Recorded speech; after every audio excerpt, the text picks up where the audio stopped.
I am not able to speak that slowly. It's just not. Well, let's see. I guess we'll definitely, well, hopefully, does audio hijack work okay on your machine stuff? Do we dare try? Let's find out. Okay. Because this might be one where I'm going to need everybody's individual audio files. Where are you? Oh, am I on? We're live. Okay, hey, right, everybody. We're still setting up. I'm just going to remove myself because I'm going to take a mouthful of food. I'll be right back. I opened audio hijack and I got a spinning beach ball. So hold on a sec. Yay! Yeah. Why? Here we go. Okay, I'm back. I don't think yeah, you we meant can that. hear you chewing. I just spat all over my pot. All right, it says it's recording. It says Maybe it's recording. I shouldn't have said anything. Okay, good. I thought it was a great memo. Yeah, to all employees. I didn't want to name names.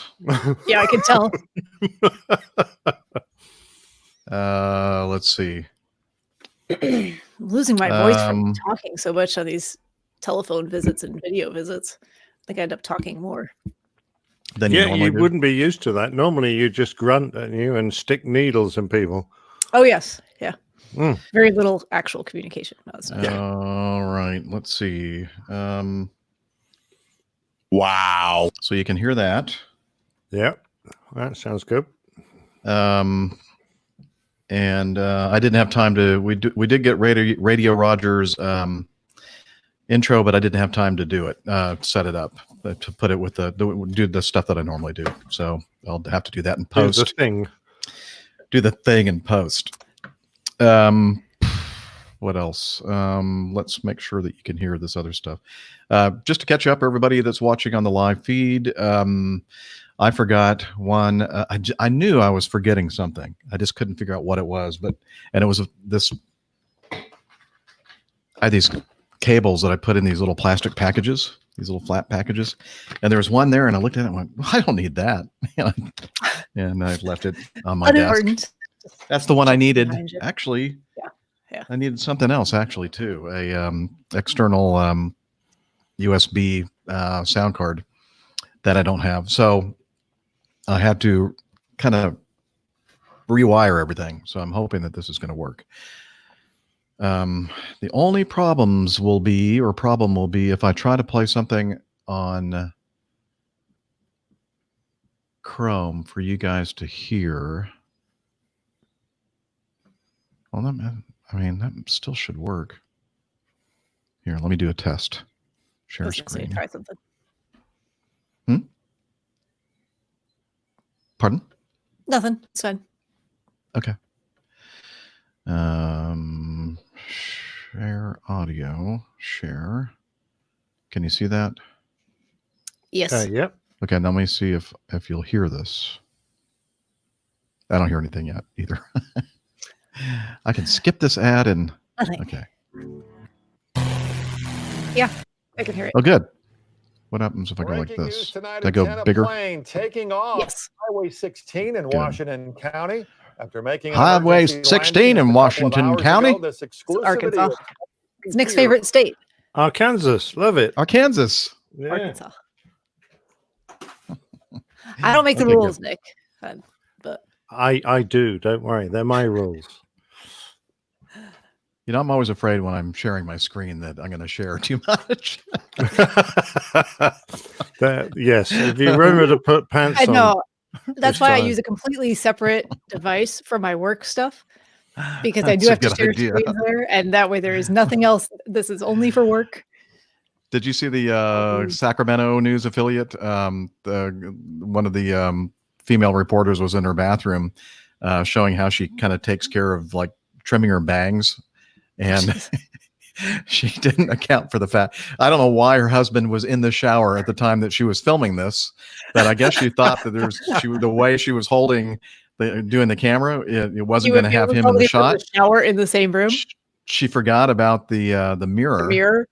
Like on the door or something, and so in the background you can see her husband silhouette, like from mid chest down. And yeah, it was. I'm sure he was. There it was, right there, full sidal nudity. Excellent. We need more of that. And next in the 7:00 hour. I'll have to send you guys that link to that. Oh my it's gosh, very funny. We need more of that on this show. Jeff, yes, we have more sidal nudity. I mean, clicking the thing that says new comments and it's not going down. What's going on here? I don't know. Okay, so the last comment I see there is Liz said hi to somebody. No. At 2:11. Nope. Says hey all 2:13. That's when I got, but you are live. I was able to get it unstuck, so we're good. Thanks. But go ahead and keep reading them if you like. Okay. Just kidding. Don't do that. Yeah, I do need a haircut, don't I? Oh, no, I think it looks fine. And you can just start putting a hat on or something. Well, I do wear a hat a lot. Sidal distancing. Very, very clever there, Anthony. Scriffignano. How do you pronounce his last name? Go ahead. Try it. Scriffignano. Scriffignano. I don't know. Scriffignano. Yeah, I know. Who's had the best guess, Anthony? Okay, right. Yes, it is a family show. I need to download some of these items because I haven't clicked on any of them yet. I've read them all. Yeah, we're still kind of setting up, folks. Hope you don't mind. I need to make sure, I'm sure they that my telephone is plugged in because I'm using that for the hotspot. Cool. I thought that. I need that. Yeah. I thought that Cherokee that plopped it down on the highway did a good job. Landed neatly between Canada? the cars, didn't they? Oh yeah, that was cool. That was a good job. I like that the cars continue to drive behind him and like tail. Yeah. I was like, are you gonna get like he's gonna stop? He's not gonna keep going. He's going to stop. It was like I need to get the you word guys are breaking up, even though I have like 50 something down. Oh really? Yeah, you did. That's you did weird. just freeze for a good like 2 Yeah, seconds. I mean it's this is what I'm using for internet. My phone. It's supposedly 5G E. It's not really 5G, but that's what AT&T calls it. Yeah, it's not. But I did a speed test. And it was like 50 down and 15 up or something. It was good. Oh, that sounds healthy. But it's not working out that way, practically speaking. Anyway, okay. So we can hear that. What else would I need to play? Oh, okay. Let me make sure that you can hear the Evernote stuff. That's hilarious, Masha. I hope that never happens. Let's see here. 5, 4, 3, 2. You can hear that? Yep. Yeah. Excellent. There's some Russian bloke though speaking over the top. Where did he come from? I thought it was you saying something to your dogs. Chiquiti. The first one I heard that one. What's he doing? Does he know he's recording that? Okay. Oh, did Nigel send it? Oh, Nigel didn't send any audio in. It's just a regular text. Okay. He said Gotcha. his audio was going to be so depressing we'll cut our wrists. Oh, okay. Well, then thank you for not sending that. No, but he found something amusing to ask us. Oh, okay, good. All right. So you can hear that. Not the least bit controversial. Oh boy. I said, looking sideways and crossing my fingers. Mm-hmm. All right. Let's see if you can hear this. Can you hear that? Oh, I like that. That's good. Who's that? Oh yeah. It's really good. It's a good song, and it's pod free, pod safe.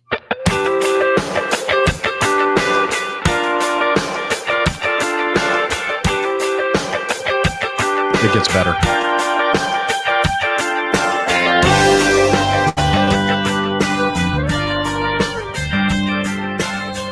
I'll have to play the whole thing one of these days.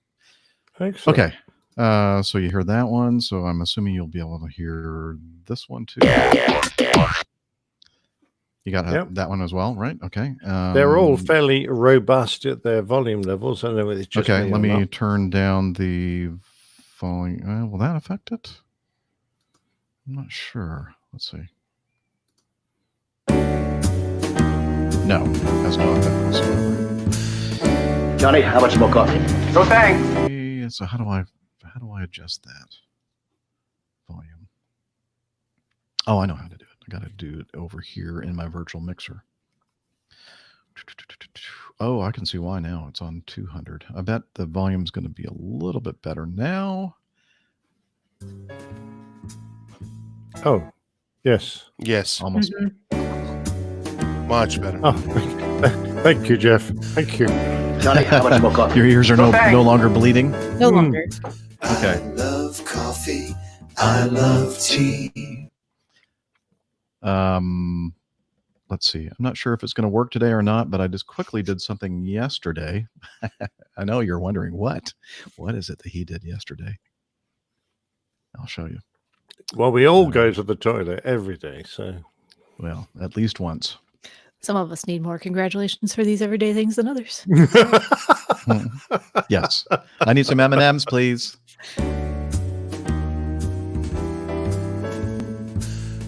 Johnny, how much more coffee? No thanks. I love coffee. I love tea. The only Very problem is good. it says It's Dilbert. oh, Hi, I had to Dilbert. bust out Dilbert for my work from home. Hold on if I can find that. you had to dust off a what? No, bust out Dilbert for my work Oh. from home. Sorry. Oh, for those of you who can't see the video, Dispenses M&Ms when you push the mouse down. so I have a little problem. Well, more than one. And when I play that overlay video, did you get the message in your screen that says your Yes. mic is muted? Yeah. So Yeah. I can't read everybody's name and everything in the coffee fund when that thing is playing. Oh, how frustrating. So I'll just have to. But luckily, I made one that does not have any music, and so then I can hit this over here, and you can still hear me, right? Yeah. Okay, and then you can hear the coffee fund music. Little quiet, but yes. How much more coffee? No thanks. I love. That's quiet, you say? Yeah. Yes, it is quiet. Okay. I love the APG. Come in there. community. Coffee and tea. That's pretty and good. Java and me. Is it? A cup.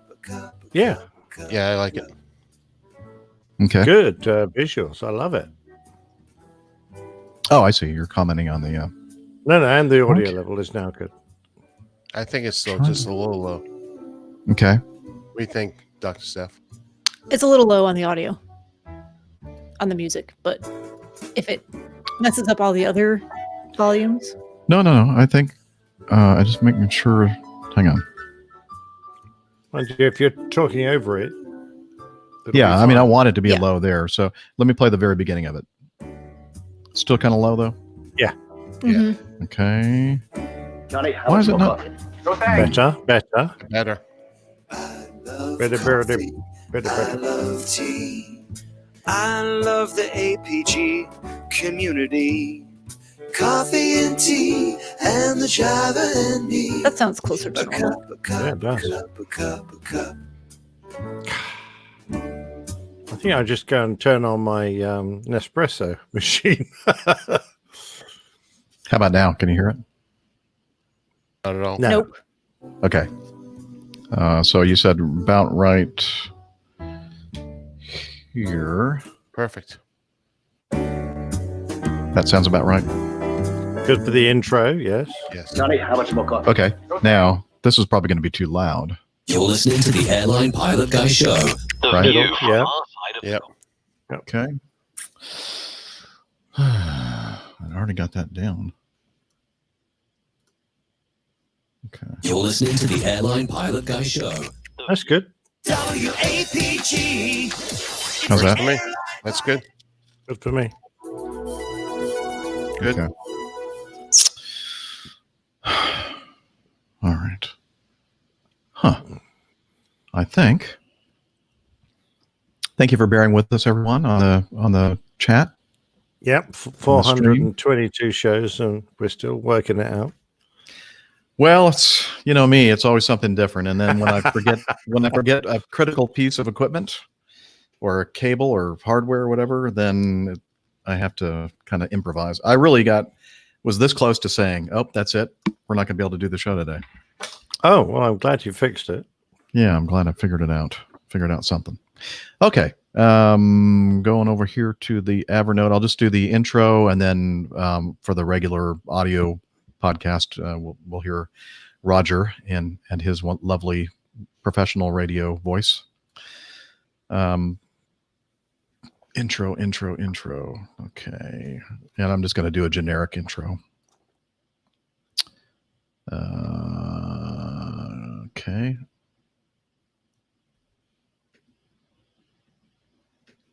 Where am I? I'm in San Antonio. What room am I in? It doesn't matter. Okay. And God, you guys are so quiet. Okay. So Dana, do you have your recording? I do indeed. Good. Because we're going to need it. Jeff, if you don't tell everyone what room you're in, the groupies won't know where to go. I know. So I got to make sure I get it right. Yeah. For the groupies that are watching live and happen to be in San Antonio. In San Antonio. The ones Bring that it on. make their way there. Bring it on. Okay, wait a minute. Oh, shoot. I'm not completely ready yet. Sorry. Okay. You're on 4. Say something. Who? Me? Nope. Damn it. Hello. That's not coming in. Okay. Oh, nice. I mean, echo. I can hear it. I haven't had echo for years. Uh-oh. You have echo? No, just for that few seconds. I think you said hello multiple times. Wasn't it just your own echo? Me? I didn't hear an echo. I didn't hear an echo That's good. either. That's good. So I'm supposed to be recording you, and I don't have any signal from you. Loop back to audition, left channel, right channel, 4. Sorry, everybody. 4. That's what I have selected. Okay, let me hit the record button, see if that changes anything. The default input device has no channels selected. No. Yes, it does.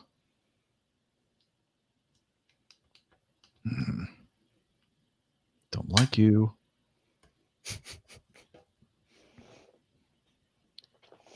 Why is it doing this? I'm going to need another beer before we even start. I know. Go ahead. Sadly, Oh, no, I'm only... Chili's back with the antibiotics, so Okay. that's the end of my drinking. Okay, this is going to be 1, 2 stereo. And let me just play a little something here.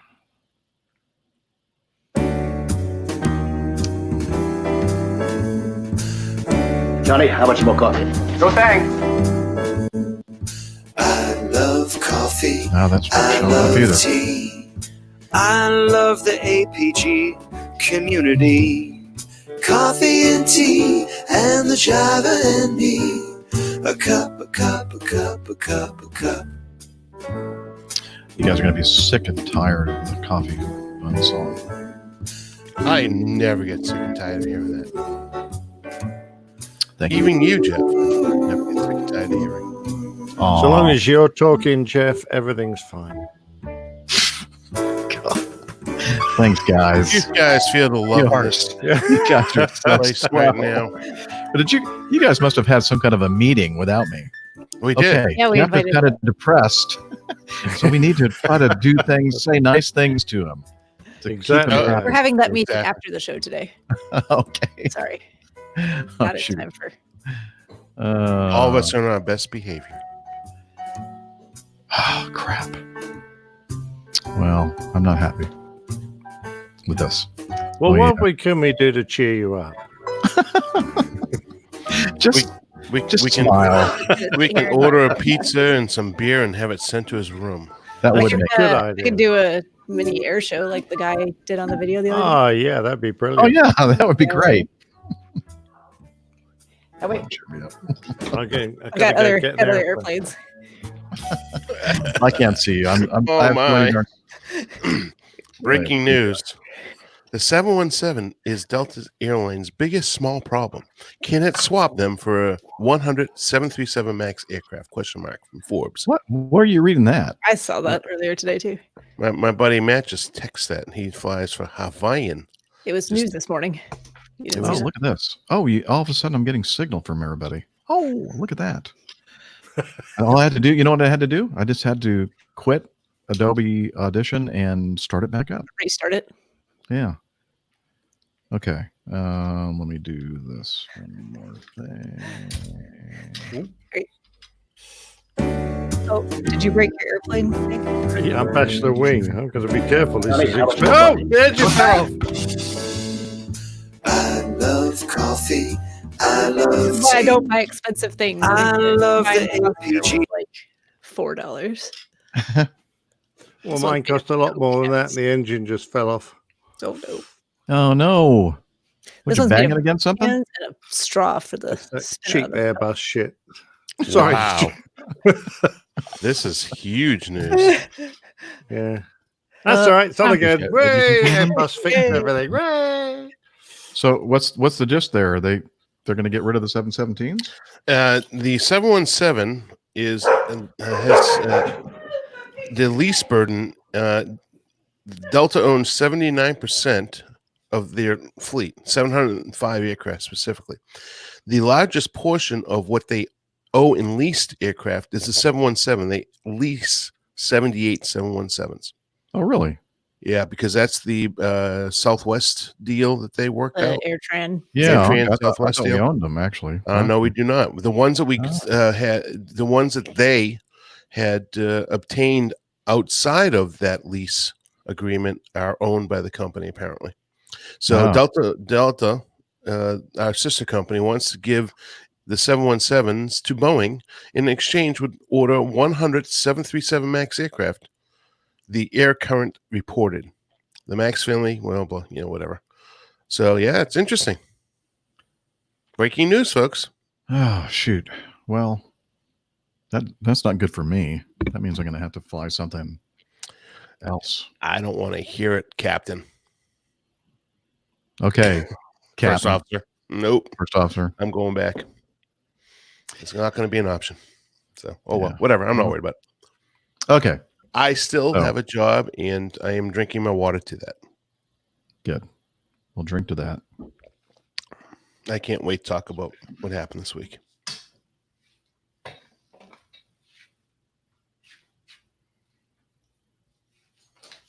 Well, I'll disappear and come back in half an hour then, shall I? Who, me? Oh, it's going to be short and sweet. I'm just my volume no, is just for gone down significantly. I can hear you loud and clear. No, totally my living my best life earphone. over here, Laura. You have no idea. What other kinds of stuff do I have here? I'm worried about Acme Red Tail. The hamster. I can't see it. Make it closer to the Can't camera. see the hamster. I don't have a good way I to can. put him here, but he runs in the wheel. Just in the wheel. He looks a bit like a bee. Is he wearing clothes? Yeah, he's got a t-shirt on because all hamsters wear t-shirts, Okay. obviously. That's good. Yes. Funny looking hamster. Looks kind of like a cross between a hamster and a pig with hamster color. A pigster. Yeah.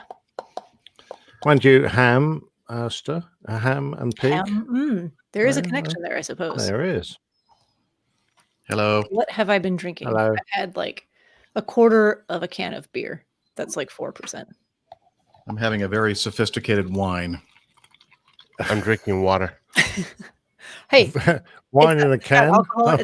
It's in a bottle, a paper box. paper box. It's in a That's box. like a milk carton. This thing is heavy. It's but it's 30 gold medals For good packaging. for packaging. It has nothing to do with the wine. Yes. Love it. Oh, it's so bright in here now. It's pretty good, actually. I thought you were going to stick with that, Steph. That looked cool. Oh, I mean, I can. Looked very Actually- Disney. They're my London sunglasses for the Oh, no, it's the marathon. tiara I was referring to. Oh, the tiara. That's heavy, and it actually pinches the sides of my head, so it's not. Well, the Queen wears them all the time, so I don't think you've got any excuse. Probably not, but I don't have any of her. Thank you, Liz, for the offer, but no thanks. I'm going to try to go and find something to eat after the show with my FO. Okay, let me turn that off. That rhymes. I know, doesn't it? Okay. Yeah. So let me go back over here and hit record, and then we can do the thing. Ready? Yeah, I'm ready. Okay. APG 422 in 3, 2, 1. Yay. Nick and I were at the exact same time. We were perfect. You're always perfect. In simpatico.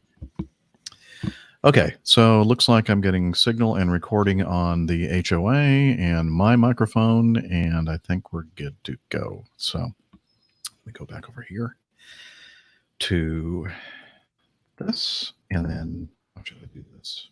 Do it like this. Okay.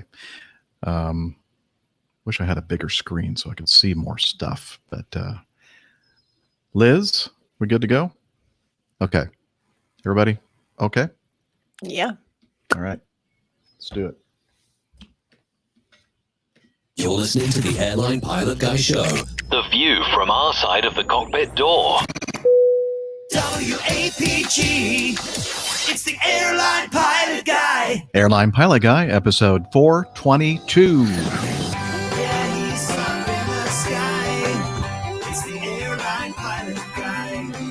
Hello, you're listening to the Airline Pilot Guy Show, an aviation podcast covering the latest in aviation news, and that's not what I normally say there, is it? What do I normally say?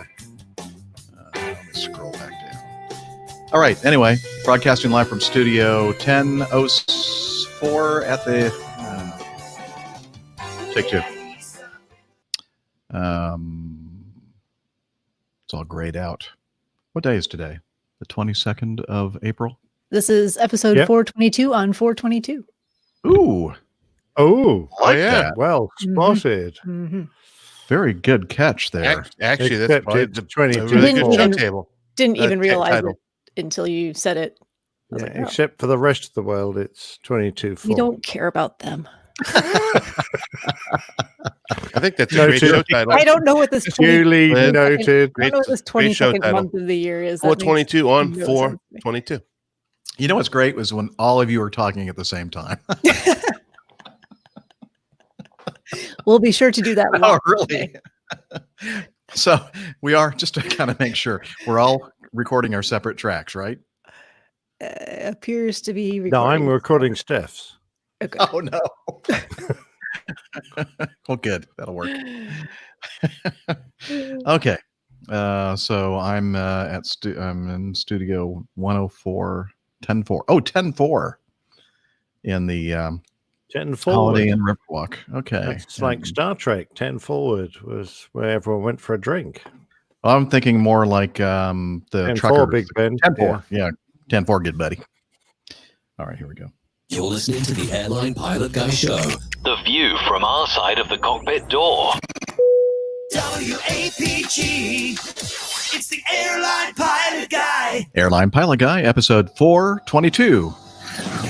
On 422.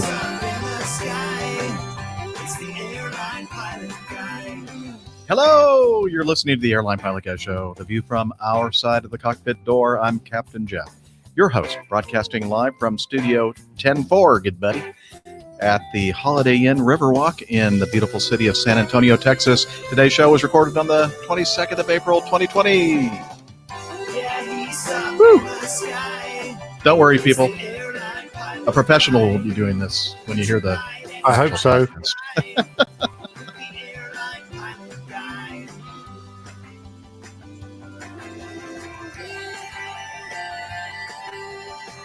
In today's episode, guess what? We're going to talk about aviation news. And we're going to talk about other stuff. And we're going to cover your feedback. And so much more. And don't forget this week's Plain Tale. What is it again? I don't know. Man Who Fell to Earth. That's it.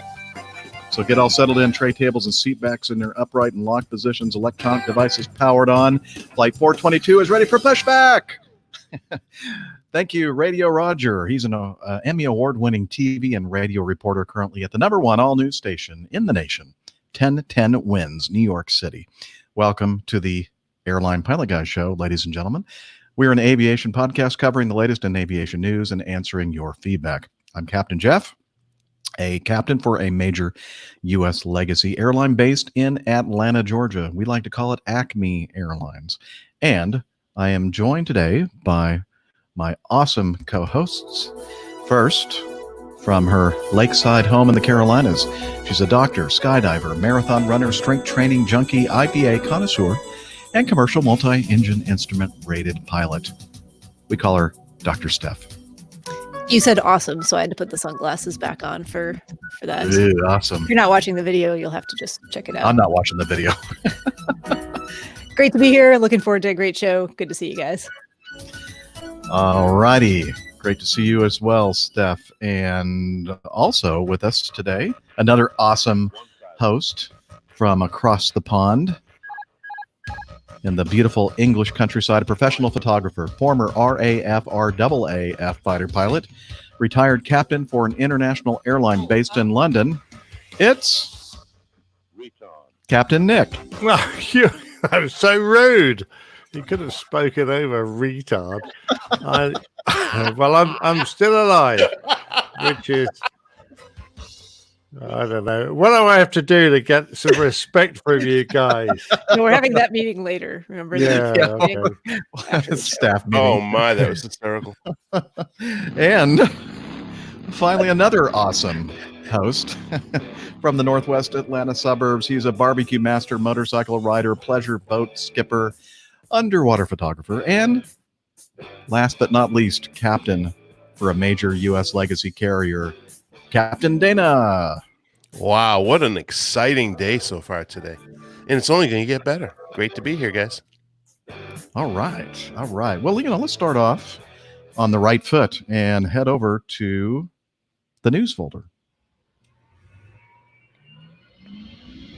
Stand by for news.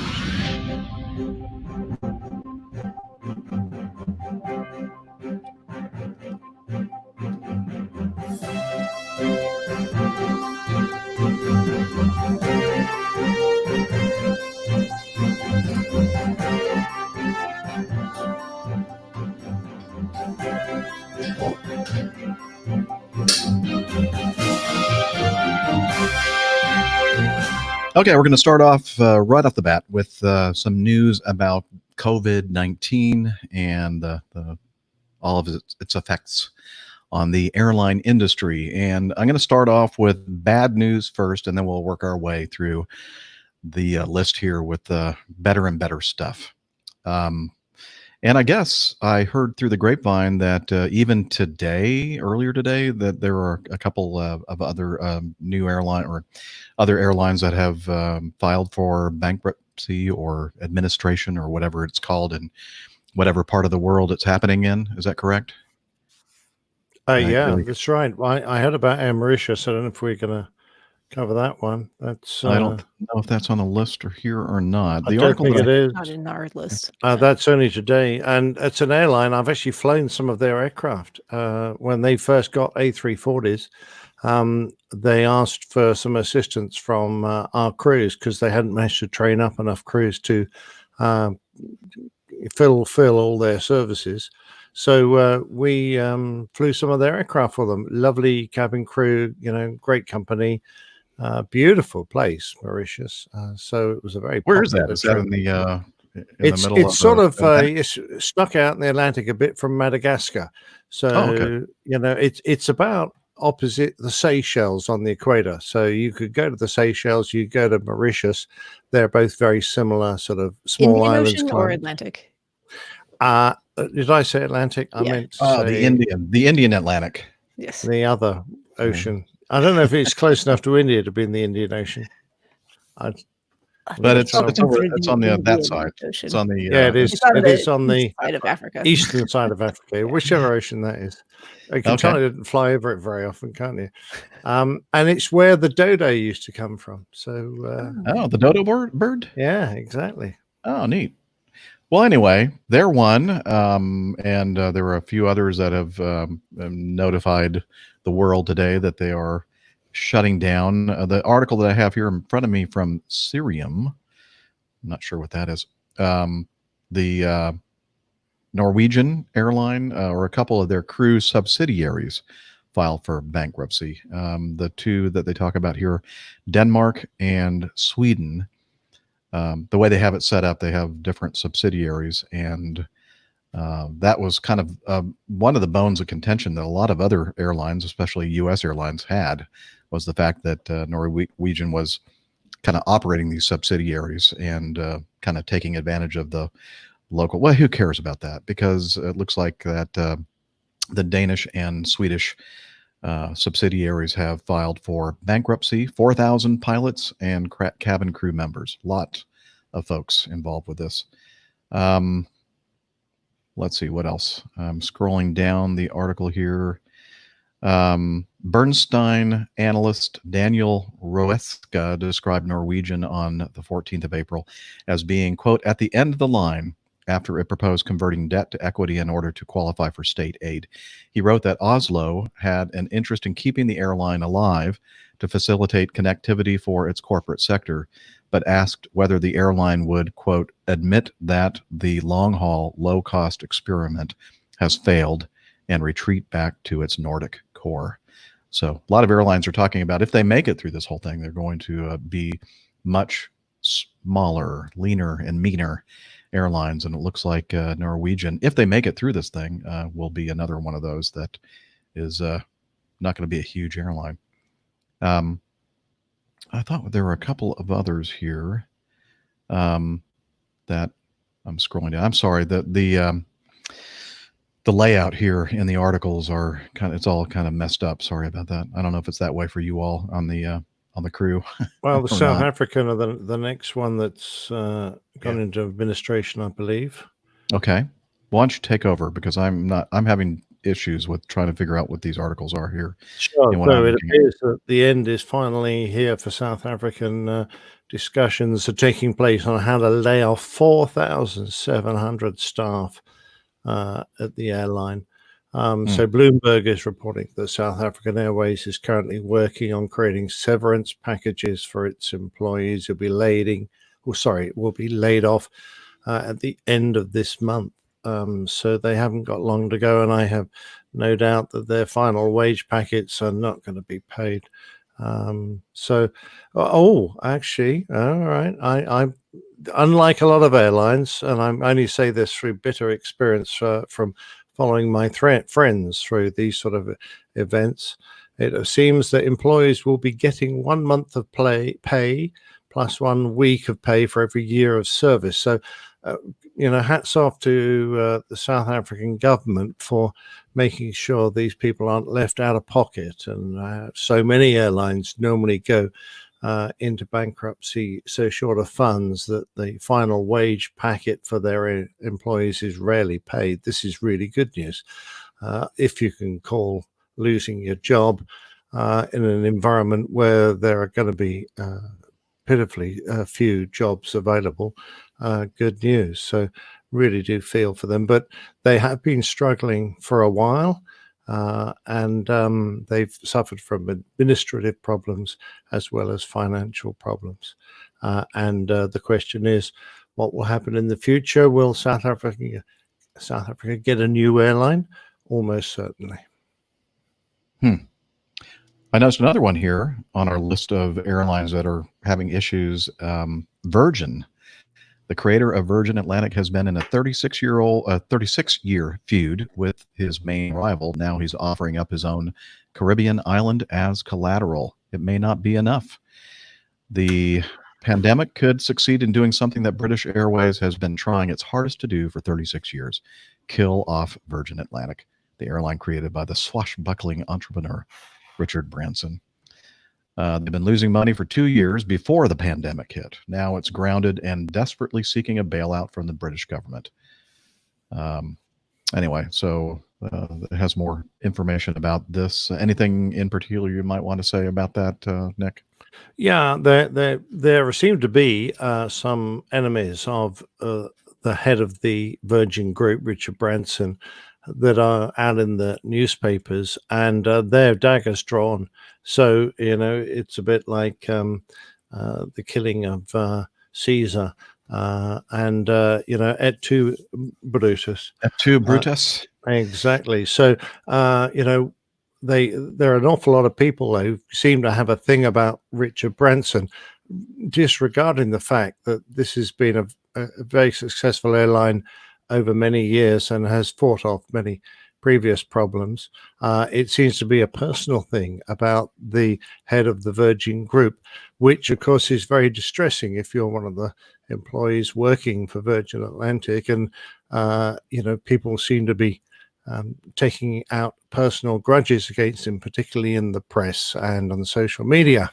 Of course, those of us who have worked, and my many friends who still do work for the company, are desperate for it to keep going, because they don't want to be joining the queues of the unemployed. And Virgin Atlantic are really the only viable competitor for British Airways in the United Kingdom. All right, let's move from there to the other side of the world. In the Southern Hemisphere, unions are calling on the government to help support Virgin Australia after the airline entered voluntary administration today. The country's, well, that wasn't today. It was the 21st of April, which was yesterday. The country's really second like largest. 2 days ago for us. Or 2 days? Oh, that's right. Yeah, you're right. They're ahead of us in so many ways. Well, nobody will know, Steph, because by the time they hear this, it'll probably be years ago. Anyway, the country's second largest carrier has appointed Deloitte to help it recapitalize and make it through the coronavirus crisis after talks with various parties, including the government, to secure financial support failed to produce a solution. The Transport Workers Union, the TWU, would that be a TWU? Said the government should work out a plan with trade unions to go before the administrators. Anyway, so more information there about that, but there another one that is suffering quite in a big way. Yeah, I'm not quite sure how this works, because normally if you go to administration, it means you're bankrupt. But it looks like they're putting themselves in the hands of an administrator who will try and refinance the company. So there's a chance. What you're saying is, I think it's time to give them their oxygen. Turn it on 100% oxygen now. Get some more ventilators over here. Yeah. All right. I don't know. Any more bad news you want to talk about, or should we start switching about some back good news? To positive news? Okay. This article from, it's my fault. I erased all where these things are from. WBTV. It's a local news station here in Charlotte. Oh, cool. All right. Well, I'm going to let Steph read this one because she's from the Charlotte area. I can do that. So this says volunteer pilots are transporting dozens of COVID-19 test samples from Georgia to labs in Charlotte for testing. The nonprofit organization Angel Flights provides air transportation to patients who must travel far for medical treatment. Volunteer pilots use their own planes, fuel, and time to transport patients to and from treatment in the Southeast. A lot of them are cancer patients. A lot of them are burn patients, said one of the volunteer pilots. And last year, the organization completed 3,500 trips. So now what they're doing, the organization is transporting COVID-19 test samples to labs in the Southeast on behalf of Navicent Health. Navicent Health service more than 55 counties in South and Central Georgia. Although the hospital system has been collecting the samples, it does not have the ability to actually test them. So without the Angel Flights, the health system would have to transport the specimens to the labs by ground. By flying the specimens to labs that can test them, the turnaround time to get patients' results is much quicker. It makes me feel good that today or tomorrow these people will know if they have COVID, volunteer pilot for Angel Flights, Blanton Hamilton said. Hamilton of Shelby, North Carolina, left the Charlotte Monroe Executive Airport Wednesday morning and flew to Macon, Georgia. There he picked up about 60 COVID-19 specimens from Navicent Health and flew them back to Monroe. A courier picked up the samples from the airport and took them to a lab in Charlotte to be tested. I love to fly. It's my favorite thing to do. And so any chance to get up in the plane right now is fun. Hamilton said, it just makes me feel good about this organization and helping others. So volunteer Angel flight pilots will continue to pick up specimens in Georgia daily and fly them to labs in Charlotte as well as Nashville, Tennessee. Very cool. All right. So good news. Some people helping out, the Angel flight people. Good group of folks using their airplanes for good. And, well, so, we said, Steph is in the Charlotte, North Carolina area. And Dana, you're in the Washington State area, right? Yeah, I'm right down the road. Okay. So looks like some good news over there for the Boeing. Yeah. Go ahead and tell us about that, Dana. It looks like Boeing is going to go ahead and bring back some employees. Getting back to the article here. They are going to bring back about 27,000 employees back to work. It said this past Thursday. Most will be returning by the end of next week. It is their first attempt at a large-scale resumption of business activity by U.S. corporations since the coronavirus outbreak, forced companies and government officials to shut down most non-essential work. Staying away from political stuff there. Please do. I am. So that's why I skipped that next line. Of Boeing's approximately 660,000 employees worldwide, there are at least 66 current confirmed corona cases, which is actually, if you think about that, 160,000, not too bad. And so that's a very big uptick for Boeing in the Seattle area, basically summing up what they've talking about here. So looks good. Yeah. Excellent. Good to see that. That is good to see. Our own Radio Roger sent us in that link to that article from the Seattle area. All right. How about, what do you do when 2/3 of the world's jets aren't flying? What do you do with them? You park them. Say it, Dana. You park them. There. At an airport. At the airport. At the airport. Other places. And there's a very big upside to that, by the way. There is a big upside to where they're parking the airplanes, which I think you can get to. I haven't read the article that you're talking about yet, but do you mean the article that I'm talking about from Bloomberg.com? Yeah, that one. I kind of skimmed through that, but I'm not sure it's in this article, so I'll let you go ahead. Well, think about it. Formulate something just brilliant, and just go ahead and say whatever it is when it comes to you. Oh, I know exactly what it is. I'll let you go through the article and see if you talk about it. Continue. All right. More than 16,000 passenger jets are grounded worldwide. Wow, 16,000, according to industry researcher Cerium, as the coronavirus obliterates travel and puts unprecedented strain on airline finances. Finding the right space and conditions for 62% of the world's planes and keeping them airworthy have suddenly become priorities for 2020.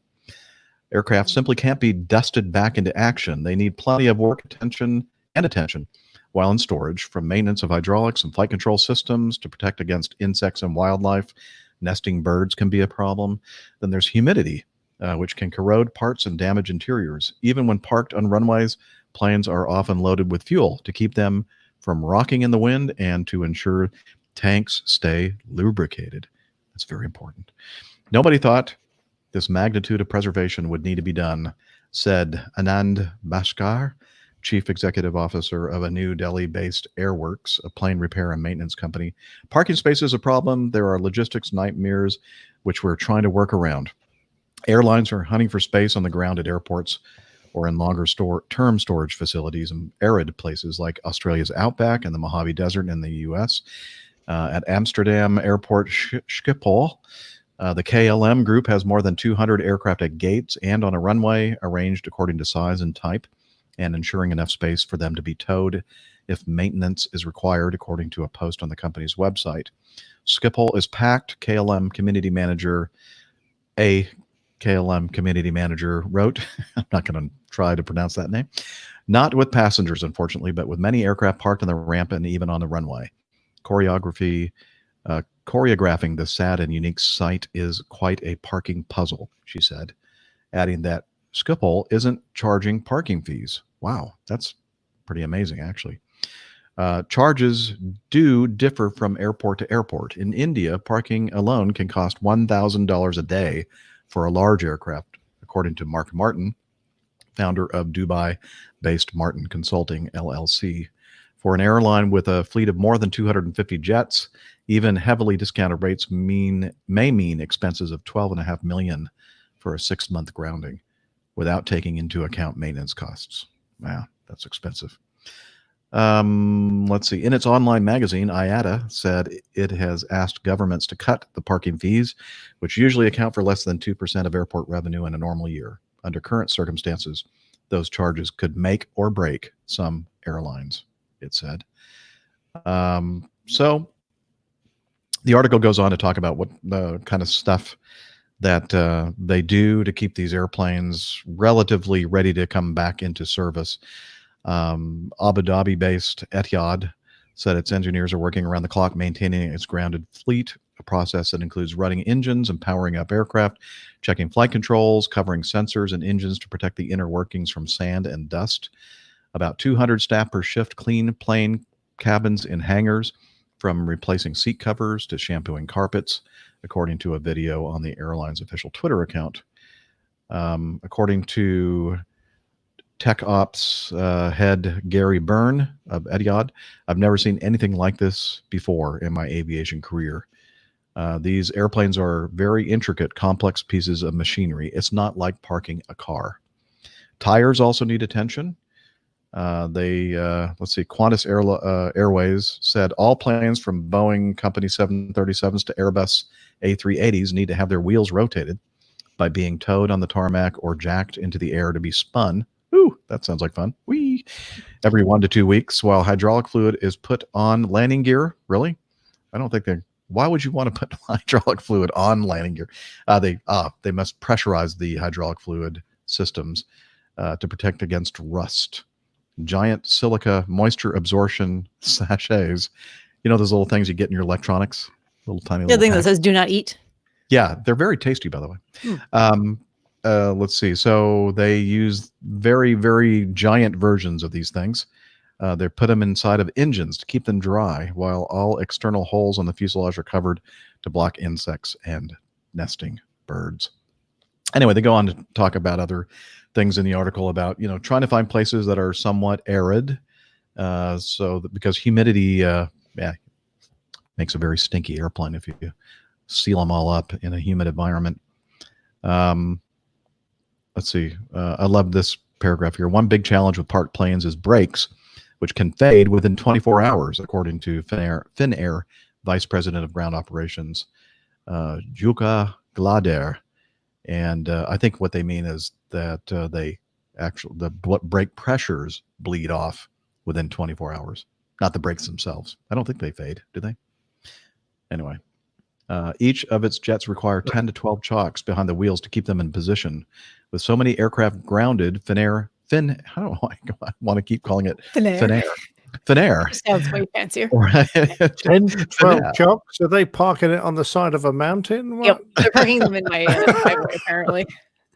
Well, apparently, there's quite a chalk lobby out there. They ordered 500 wooden Corona chalks from a local carpentry shop, who happens to be owned by the brother of the president of the Finnair. Just kidding. Yeah. I just made that part up. Don't sue me, please. Anyway, perhaps some of you have seen a bunch of the British Airways jets parked. They have 12 Airbus A380 Super Jumbos in Châteauroux, France. How do you say that? Châteauroux? Châteauroux, yeah. Châteauroux, France, for longer storage. So anyway, they're all over the world parked, and they're trying to keep them maintained so that when everything starts turning around and we start flying again, we'll have airplanes that are in shape to fly. Dana, do we cover that, or did you have something else? Oh, really? Did. Okay. There's one other thing, though. I was reading an interesting article yesterday that the domestic market in specifically in China has actually come back at a better rate than was expected. Oh, good. So that is showing some positive positive trends in towards the aviation world that we're all, doom and gloom at this point. I think international. I read that the international side is going to be very sluggish for a few years, likely. But domestically speaking, and that hopefully will translate into most most domestic markets throughout the world once this starts to abate a little bit. So that's a little bit of the positive side I wanted to throw in there. Excellent. It's always good to hear something positive from you, Dana, and everybody else. Okay. The next thing we have in the COVID-19 folder is some more good news, some cool stuff. We always enjoy this at the APG. What do we call that? In-air doodling? Or what's the Sky actual? Doodle? Air Doodle? Sky Doodle. Sky Doodle. Ooh, that's better. That's better. A couple of them. We'll put this in the show notes for you to take a look at. You may have already seen these. One was from a Piper PA-28-180. What kind of Piper is that? I don't know my numbers. Is that a... It's only got one engine. It is a Piper Warrior. Warrior. 180 Warrior. engine in it. Thank you. I knew that you and Steph would know. Anyway, they launched from somewhere in Canada. Looks like just a little bit to the west of Toronto and Hamilton, and took off from this airport. I don't know what the name of the airport is, but it doesn't matter. And they did a sky doodle, and they scrolled out "Be strong." Actually, it just looks like strong to me, but maybe I just see strong. Yeah, that's what. The beginning of the S kind of looks like a B because he had to get into the S, so that's where it looks kind of like a B strong. And you could interpret it that way. Oh, it could be like a combination letter. Yeah, or it could be B trong. No. Okay. Yeah, that would make more sense than strong. Yeah. Yeah, it would when you think about it. Not really. No. Okay. And then the other one that we have here in our show notes is from flightradar24.com. A Boeing 767 from Iceland Air has drawn a big heart over Reykjavik in Iceland on arrival from China with medical supplies. Well, I'm not a doctor, but it looks like there's a hole in that heart. What chamber would that be, Steph? The middle one. The upper middle one. Yes. The upper middle. Okay. Let me hit the bell. I think it'd have done better and saved about 10 minutes if he'd turned right rather than left when he got to that point. But there you go. What do I know? I guess he didn't want to make a sharp turn.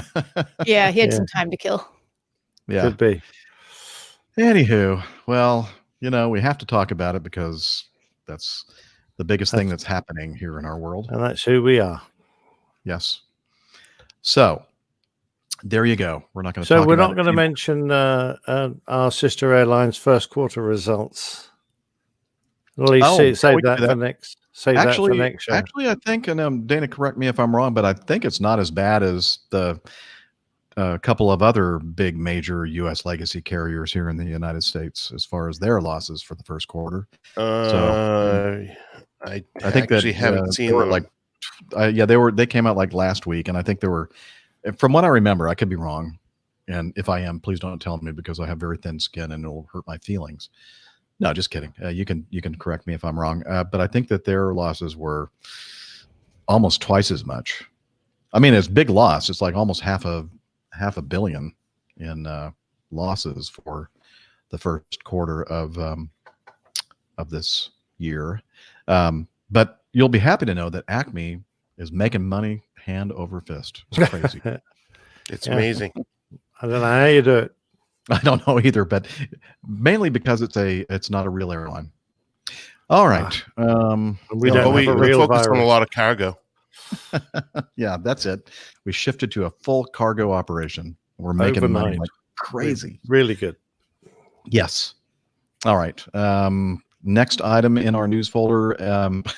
I'm sure by now everybody has seen the video for this. And if you, Liz, our producer director, she's given me some information via my in-ear monitor in the control room. Yes, I should mention where Rick is. Well, we were expecting to have Rick with us today, but as you know, because he's told us in the last few episodes in training, and he just finished, and now he's waiting to do his initial operating experience, and that's what he's doing right now. He had hoped to be with us today on the show. I think he's just coming back from his first IOE, but he's not going to be able to make it in time to be on the show with us today. So, and he said it is going. I think I'm quoting him, swimmingly. So that's a good thing. Well, that's because he's just come from Hawaii. There's a lot of swimming in have Hawaii. to swim a long way, Yeah. and it's a good thing as long as you know how to swim. That's very true. Yeah. Yes. All right. So we miss you, Mick. Mick. Can I have a pint of what this man's drinking, please? It's clearly better than what I'm drinking. It is. Clearly, look at him. I don't think that I'm getting enough sleep lately. I have concerns. Well, get in line, Steph. Get in line. Okay. So getting back to item B. And I was just, as I was saying, many of you have probably already seen this video, but a plane lands on a highway in or near Quebec City, I believe. Yes, a medium-sized airplane. I wouldn't call that a medium-sized airplane. Journalist guide to aircraft identification. It's a 747. Damn, 747 touching down on the highway. It's got to be a medium-sized airplane. What is it? This is another PA-28. Yeah, Pepper Cherokee. Okay, so that's what I get confused about, guys. PA-28. The PA-28, Warriors. The Warrior is -151 or -160 for the engine size. Archer is 181. Probably getting this wrong. But why they're all Cherokees. Why make them like different numbers? Cherokees. Oh, they're all Cherokees. It's all based on the year that they were made. A Cherokee is pre-Warrior, so a Piper Cherokee, which actually could be a Cherokee Warrior, depending on the year that it was made. And it's a different wing type. That's all, but they're all PA-28s. It's just a matter of differentiation of whether it was a Cherokee or a Cherokee Piper Warrior. It's like an MD-80, MD-80. Yeah, 80, 81, 82, 83, DC-9. Yeah, DC-950. You know, it's all the same. Thank you very much. That really doesn't help at all. Appreciate it.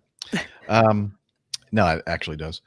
If it doesn't specify, and I'm looking at the video right now, and I can tell you right now that is a Piper Cherokee. It's a Hershey Bar wing airplane. Wait a minute, they got it right? Yes, they did. No, they did. Everybody's saying a PA-28 Cherokee. That's amazing to me that they got it right. They did. Medium-sized aircraft. Except for the medium-sized aircraft. Except for that. Yeah. Kind of missed on that one. Okay. Anyway, so now we have established a PA-28 Cherokee landed amidst moving traffic south of Quebec City International Airport Thursday morning, with the impressive landing having been caught on tape. The video captured and posted by Facebook on Facebook by user Mathieu Leclerc shows the propeller plane landing after suspected mechanical issues rendered the plane unsafe to fly. Although it looked like the engine was still running, from what I could tell. Anyway, incredibly, it doesn't seem like many of the drivers made any real attempt to make way for the airplane, making the landing all the more impressive. And, well, if you think about it from the driver's point of view, so if that aircraft is on, if it's slow and it's basically flying on short final to land on this highway, it's not going to be going a much different speed than the car is going at highway speed. So if the aircraft is directly above them, they might not be able to see it until he's right in front of them. And until they're right in front of them and start slowing. See, I'm watching a video and you see the cars that see the plane start slowing down. They hit the brakes, and he touched down between the vehicles and started slowing down. They started slowing down, so it worked out actually quite well. Also in the video, there is some smoke coming out of the aircraft, which is not normal for a piston-driven airplane. Oh yeah, so he may have had an oil or something going on inside there that he decided to put down. So the thing may have been still sort of running, but not producing much power. Correct, and Again, I've looked at the photograph, Hershey Brow wing, and also the lack of a third window behind the passenger window towards the back, and the over the cargo bin would be an indicator of a Piper Warrior. The newer version, this is indeed a Piper Cherokee. So, yeah. Excellent. Thank you from our Piper representative, Dana Colton. That's me. May I ask our Piper representative why they put a window over the cargo bin? So you can, I don't know. So you can see the cargo. So you can see what's in there. So your dog's in the cargo bin. It was just a redesign, I guess. Better visibility is my guess. The cargo's got to see too. Even after the aircraft was on the ground, the cars continued to drive right behind it. One guy looked like he was tailgating him. I was like, okay, you got to. I'm actually impressed with that. I mean, it seems to me that if it seems like most people driving down the road, if they see this, all of a sudden this shadow come over the top of their car, they just slam their brakes on, and then you'd see all kinds of cars plowing into each other. I'm impressed that they did not do that. That they just kept on driving. Well, they're Canadians, aren't they? They're very sensible people. They are very sensible people. Except for Liz. She's giving you a thumbs up, and I'm sure you'll get into She's giving me a thumbs down. Yeah. Oh, Liz! Wow, good thing you're not on video. We can't show that. It's a family show. And what's the matter with you Canadians? All you do is you wait for the guy to pull over to the side, and go around him video as you're going around the guy. Nobody stopped. I know, that was the amazing thing to me. No one got out. Hey, are you guys, all right? Are you okay? I mean, you stressed. I know the answer. They're French Canadians. That would be it. Yeah. And if you've ever driven around Paris, you'll understand. Yeah. It's almost like the two cars right behind it, right on its button. Can't wait for it to get out of its way so they can get on their way. Really? Am I right, Liz? Am I right? Okay.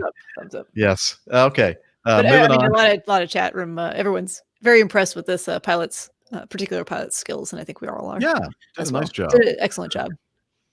All right. Yeah.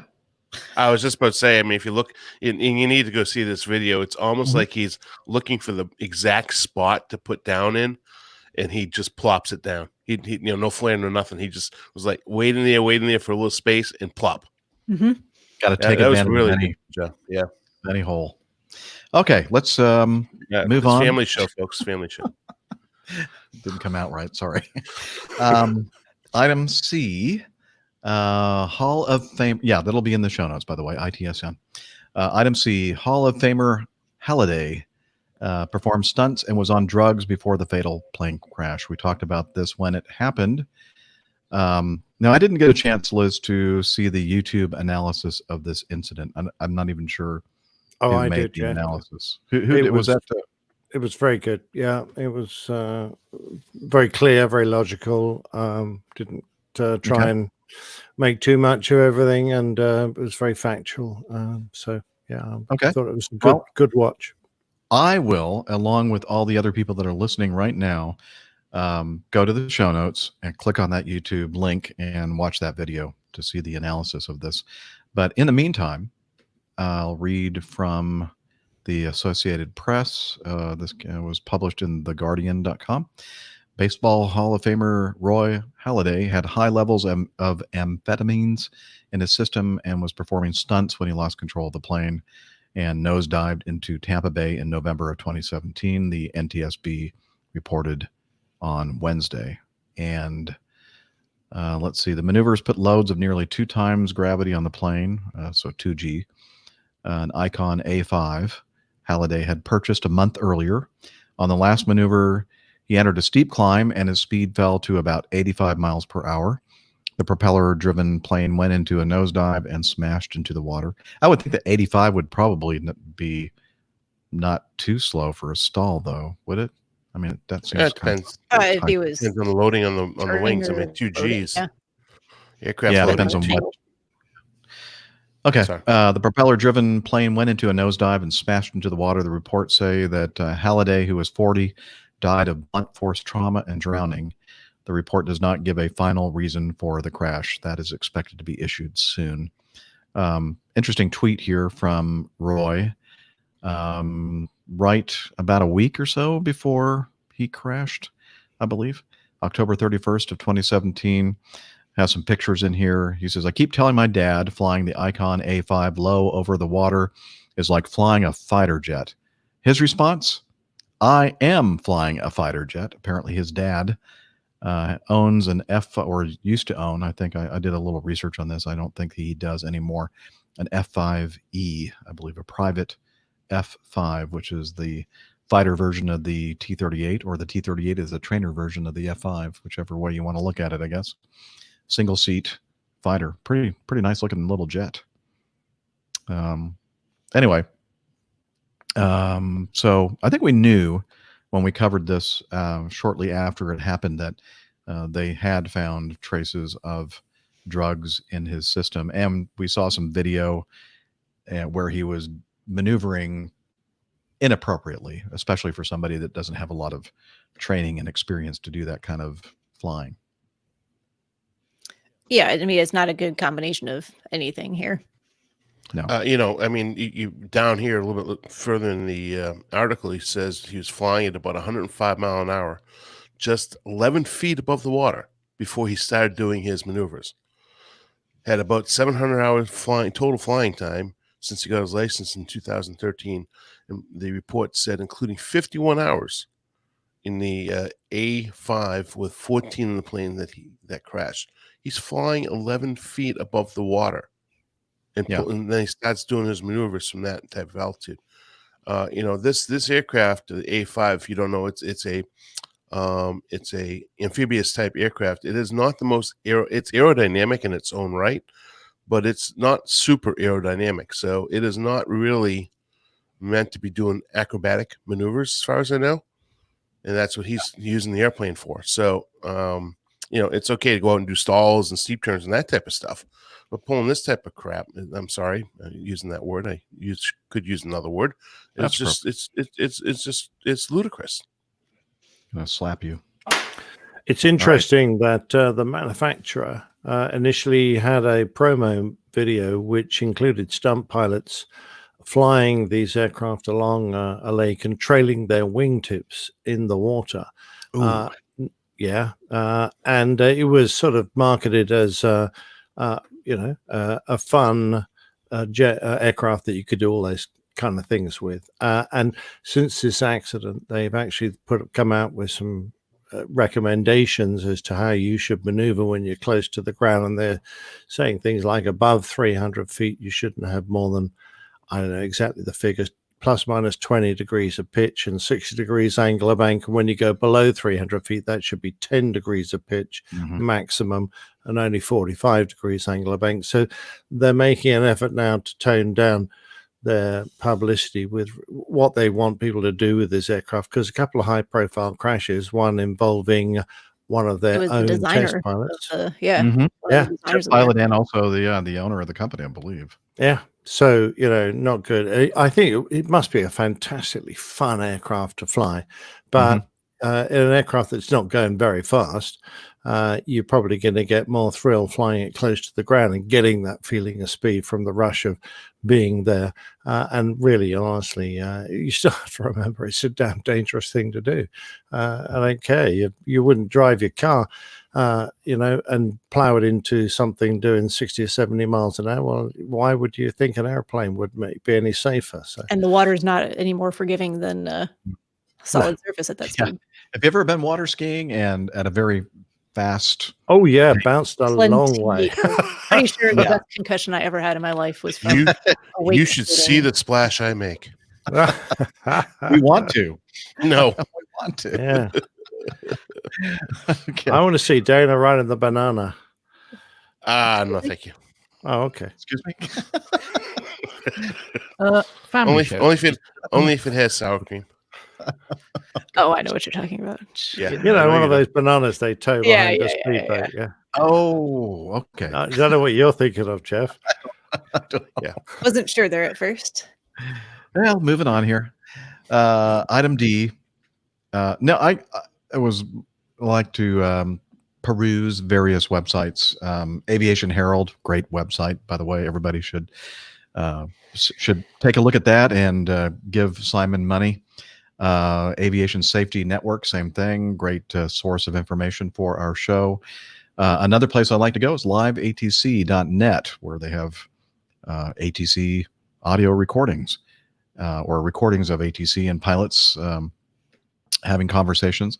This one I stumbled upon, and this happened at the ATL, the worldwide headquarters for Acme. And I thought it was a good example of teamwork and how we brothers and sisters in aviation kind of watch out for each other.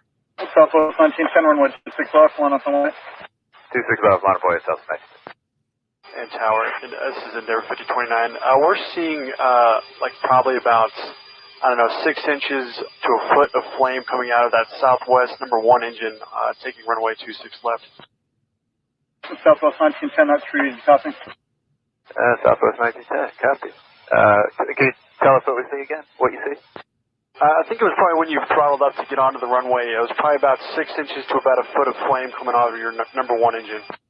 All right, Tower, Southwest 1910, we'd like to go back to the ramp. Southwest 1910, roger, taxi westbound on the runway. And we'll have your company behind you. Advise what he sees as you taxi on the runway. All right, so I had a little bit more of the audio, but you get the gist. When they were advancing their throttles to get onto the runway into position, one of the flights, the Delta flight behind the Southwest, or a couple of flights behind him, but on the ground, noticed that the one of the engines had some flame coming out of it. That's not something you normally see, so they thought they would let them know, and they did the right thing and said, you know what, we need to take this back to the gate, have our mechanics take a look at this and see what's going on. So well done. Absolutely. And no idea if they turned and carried straight on, or whether they had. Oh, you mean after they went back to the gate, figure out? No, I have no idea. Okay. I don't know. That's what I would do. I would have said, hey, thanks. And then just take throttle up and take on. Just figured, hey, supposed to be fire back there, right? Kidding. I would not have done that. I would have gone back, and it's not normal to see flames coming out of your engine. Even if it's only 6 inches or 12 inches or whatever, it's not a normal thing. I have been in situations where I've been taxiing out and somebody would say, hey, yeah, the Delta Mad Dog, the Acme Mad Dog ahead of us looks like there might be one of their panels on the right side and the back is open or something, so we kind of we notice those things as we are taxiing out. We'll be looking at other airplanes and seeing if everything looks normal, or maybe it's just because we're so used to what it's supposed to look like, and then when you see something that is a little bit different, then you kind of go, maybe they would want to know that something. It's always better to speak up and say something and then check it out, and hopefully it's nothing, than the other way around. Yep, absolutely. See something, say something. All right. Item E. Now, how are we doing? How long are we into this episode already? This is to an hour. Oh, must be about 40 minutes. Okay. Okay. We'll try to get through this one, but there's a lot here. And I don't remember, I don't think did we cover this at all when it happened? This was back in September of 2017. I don't think it's stuck in my memory. It's not familiar, but it doesn't mean we didn't talk about it. I don't remember hearing about this at all. It was an Emirates Airbus Super Jumbo A380-800, registration Alpha 6 Echo Zulu, performing flight 131 from Dubai, United Arab Emirates to Moscow. Домодедово. That's Controller Vlad. Thank you. I had him pronounce some of those things like Росавиация. So anyway, they were taking off, or they're going from Dubai to Домодедово. Moscow with 422 passengers and 26 crew, was positioning for an approach to Домодедово. Runway 14 right, about to intercept the localizer about 8 nautical miles before the runway threshold. when the aircraft descended to about 400 feet AGL. Initiated a go-around following an enhanced ground proximity warning system warning, an EGPWS, and climbed straight ahead to safe altitude while crossing through the localizer. The aircraft subsequently positioned for another approach to runway 14 right, aligned with the extended runway centerline, but did not initiate the final descent and joined the missed approach procedure as a result. The aircraft positioned again for an approach, number 3, to runway 14 right and landed without further incident on runway 14 right about 35 minutes after the first go-around.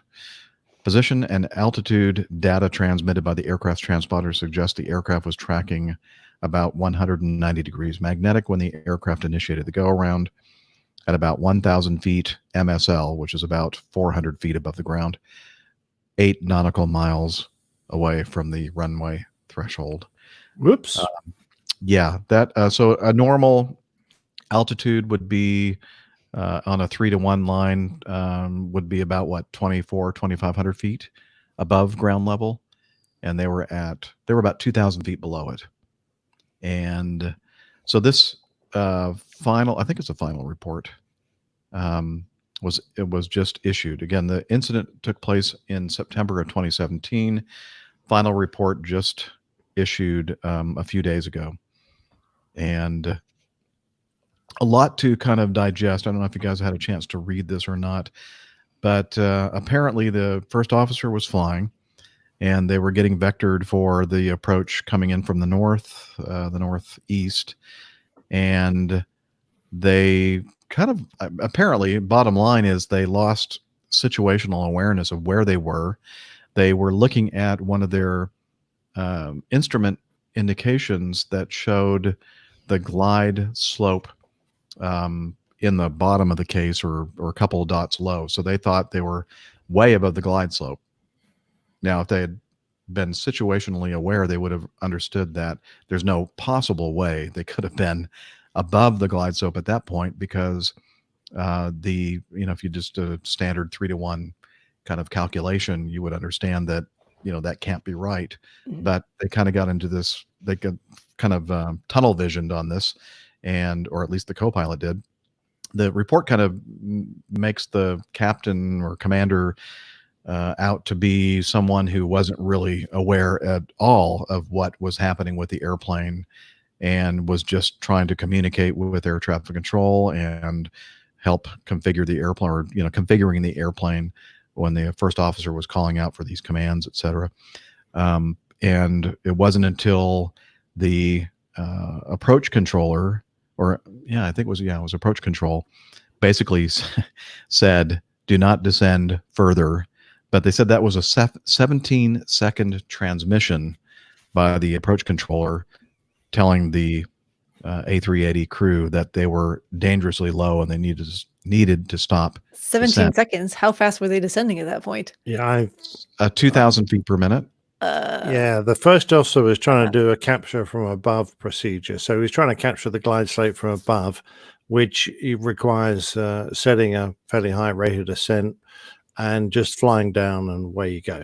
And hopefully it picks up the glide slope. But they obviously passed through it, and I think part of the reason was they were outside of the range at which the ILS was reliable. So, they flew straight through the glide slope, continue going down. The captain claims he was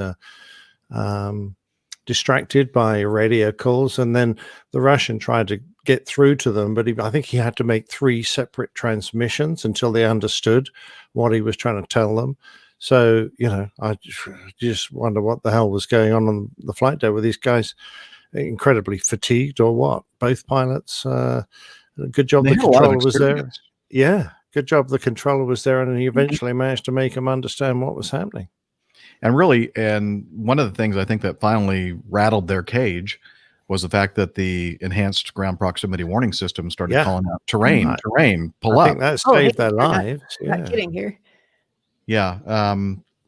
Folks, basically what this is, and you really need to read this, whether you're a professional pilot or not, you need to understand that this was possibly, I don't know, have any Airbus A380s ever crashed Not to my knowledge. I don't think so. This was very, very close to being a complete disaster, because, you know, think about this: an airplane of the it doesn't matter how big it is, but less than 400 feet above the ground, and they were still descending at that point. I mean, when they initiated the go around, I think it descended another 150 feet before they finally started gaining altitude. That was so close to being a major, terrible crash. So Absolutely, yeah. They went from, and actually, it sounded like they did it on the autopilot rather than manually flying the aircraft away from the ground. They changed the autopilot from minus 2,000 feet a minute to plus 2,500 feet a minute, because it said they selected vertical speed setting, which I'm just going, really? I'm sorry. I wanted to ask you about that. You know, I know it's an Airbus, but I'm thinking, I know Nick. Nick would not. He would have turned everything off and just started flying. Well, that's what the book says. You go full backstick and just let the automatics stop you from stalling, and obviously fly toga and climb away. There's no suggestion of using the autopilot in a situation like this when you've got let's remember, EGPWS is our last chance system. It's the one designed to stop you from flying into the side of a mountain, or in this case, hitting the ground miles before the runway. So when that goes off, there's just no messing about. You take the auto thrusts out, you take the autopilot out, you park the stick back as hard as you can, go full power and climb away. Anything else is just ludicrous. I know. I thought, what am I not getting about this? But it just seems like so many things were just so obviously wrong. I mean, they mentioned much about, I kind of skimmed through this article about what happened on that second attempt. They didn't figure it out on the second go. Descending. They did the opposite on this one. They actually got the localizer and tracked it inbound. By the way, the first one, this, intercepting the glide slope from above procedure, requires that you actually be intercepting the localizer, or within the angle of being in the capture mode or track mode, and apparently they weren't even in that range, and they started descending. I'm thinking, what? Hello, what are you doing? The second one, they were tracking the localizer, but for some reason they didn't go down. Maybe they were gun shy from the first incident. But on the third time's a charm, right? They made it down. But the thing I'm thinking, well, it must have been really bad weather. It was dark. Yeah, what was the weather? Well, let me look at the METARs. Cav-OK, 15 degrees Celsius. The weather was nice. It was nighttime, 1730, 1800 Zulu. I don't know how many hours ahead of UTC Moscow is. I would imagine a couple of hours ahead of the Z time. But so it's probably, sometime in the evening. It was probably dark. It's September. So, the sun is setting a little bit earlier, etc. But still, they're in the clear. It's clear skies. There's nothing obscuring the ground, unless, I don't know, I've never flown into Moscow. Maybe there's not a lot of lights out there or whatever. But how do you not notice that you're like 400 feet above the ground, that far away from the airport? Is anybody? Thank you, Liz. She said Moscow is 3 hours ahead of UTC. So we're talking 9 o'clock at night. Yeah. Clear skies. Hello, look out the window. Somebody be aware of what's going on. The report basically says that there were several things they could have been looking at to see their distance from the runway and their altitude and their whole vertical position was just so inappropriate. And I don't know. It's just I'm shaking my head reading this, thinking, wow, that could have really been a major disaster. But, yeah, I agree. I don't even have anything to add. It's just, you can't get into their heads to know exactly what was going through their minds while they were doing this. And as Nick said, like, why did you leave it on autopilot? Like, take control, fly the airplane. there was an incident also in here in our news folder. We talked about this on an earlier show shortly after it happened, skipping to G. The Aeroflot Su-95 crash at Moscow. And I don't know if was it the same airport? I'm not sure. Is that their main airport? I have to double check here. I don't want to say definitely. Yeah. Anyway, there are two, but they're both fairly big. Okay. So this one occurred last year, June of last year, and they just issued the preliminary report regarding this incident. And basically, this Su-95, which is the new Russian, it was an Aeroflot flight. The Russian-made, I'd call it like a regional jet, very similar to like a Embraer 175, 195, that kind of size airplane. They took off from the airport, and apparently there was some pretty nasty thunderstormish kind of weather around the airport, and they kind of basically flew the published departure procedure, which basically took them right into the weather. And guess what? Well, didn't work out very well because they got hit by lightning, which forced the airplane into, and it sounds to me like it's somewhat similar to the Airbus flight control systems. They went into what they called the direct mode. And so I'm assuming, I don't know that much about this airplane, I'm assuming that means that there aren't the normal protections that you would have of the flight control fly-by-wire system that you would normally have. And at some point, the autoflight system was disconnected, and the pilot in command, the captain, was flying the airplane. But apparently, he was basically putting in incredibly aggressive movements to the side stick controller and causing the airplane to very abruptly be maneuvered around. And of course, they finally got out of the thunderstorm, and they decided to come back to the airport, and the approach was not smooth. And when they broke out and they saw the runway, the captain was making incredibly large movements of the side stick controller, apparently not used to manually flying the airplane.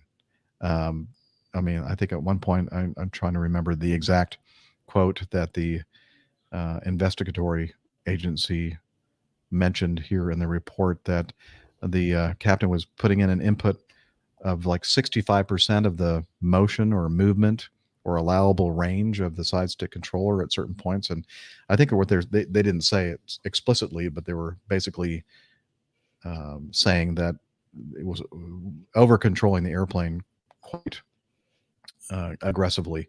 And as they got closer and closer to the runway, they hit very, very hard the first touchdown. They bounced, and then on the second touchdown, based on these control inputs by the captain, landed or hit nose wheel first.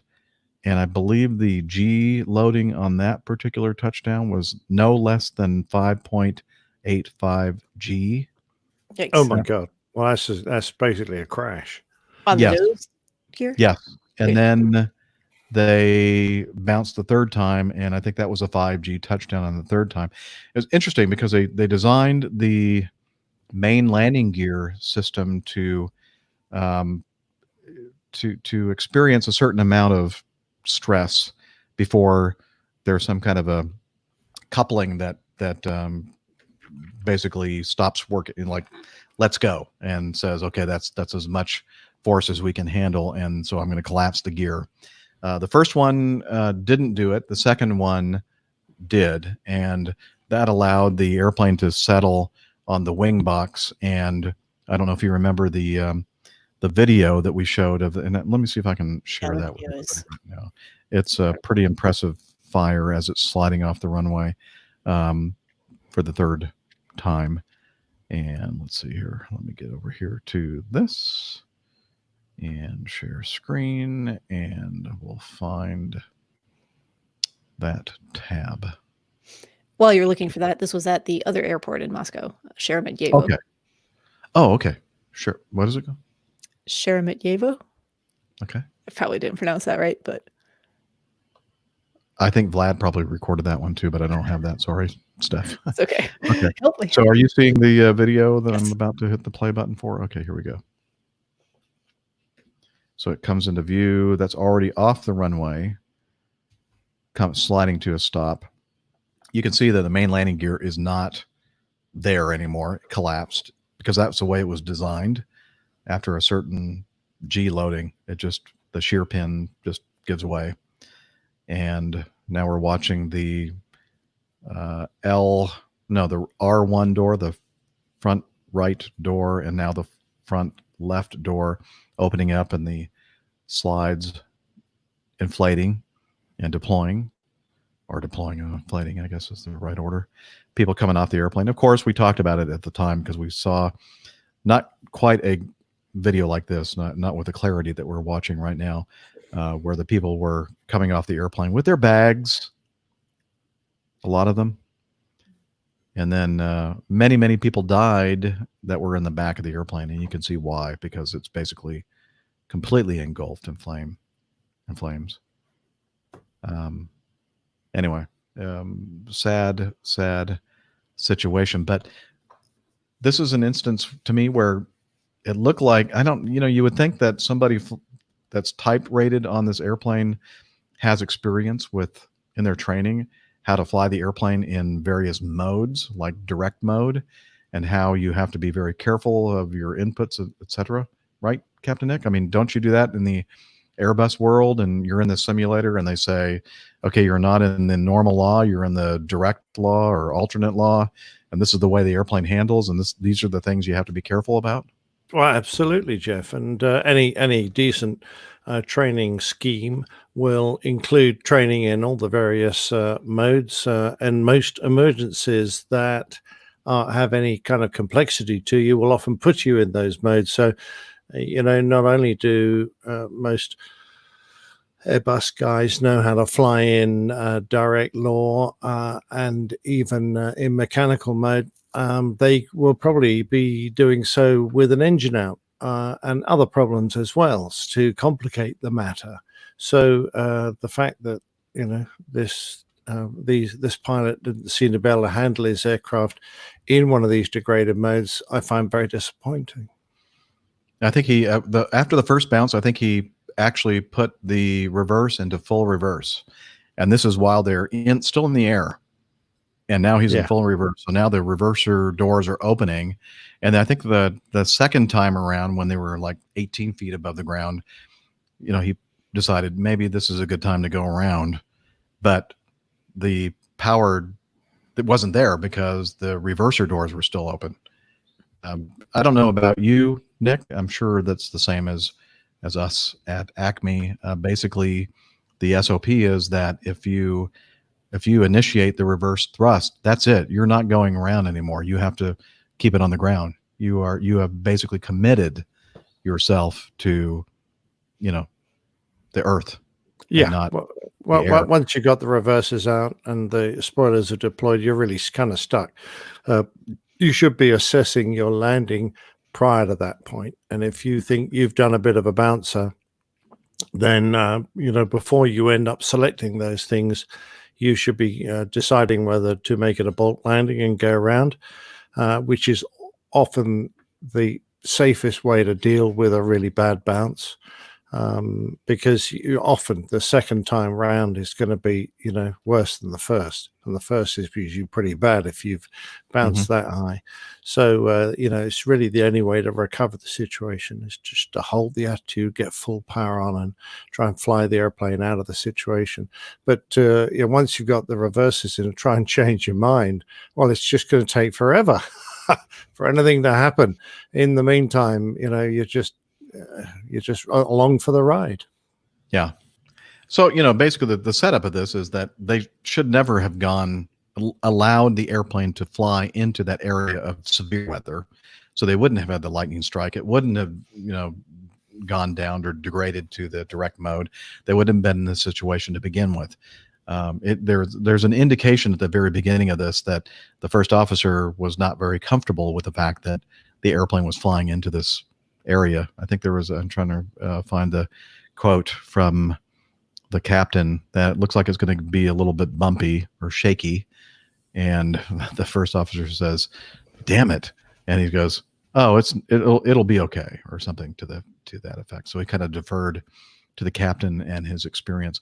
But it seems to me, based on this report, that the captain didn't have a very good grasp of systems knowledge, because they armed the speed brake spoiler system, ground spoiler system, automated system, but they said that in direct mode it doesn't work. So, didn't seem to understand that when they touch down, the spoilers are not going to deploy because you're in direct mode. And anyway, so many things went wrong with this, and senseless tragedy. They could have landed just fine, and everybody could have walked away from that one if they had done it properly. Yeah, kind of one of those examples of all the Swiss cheese holes lining up in the wrong way.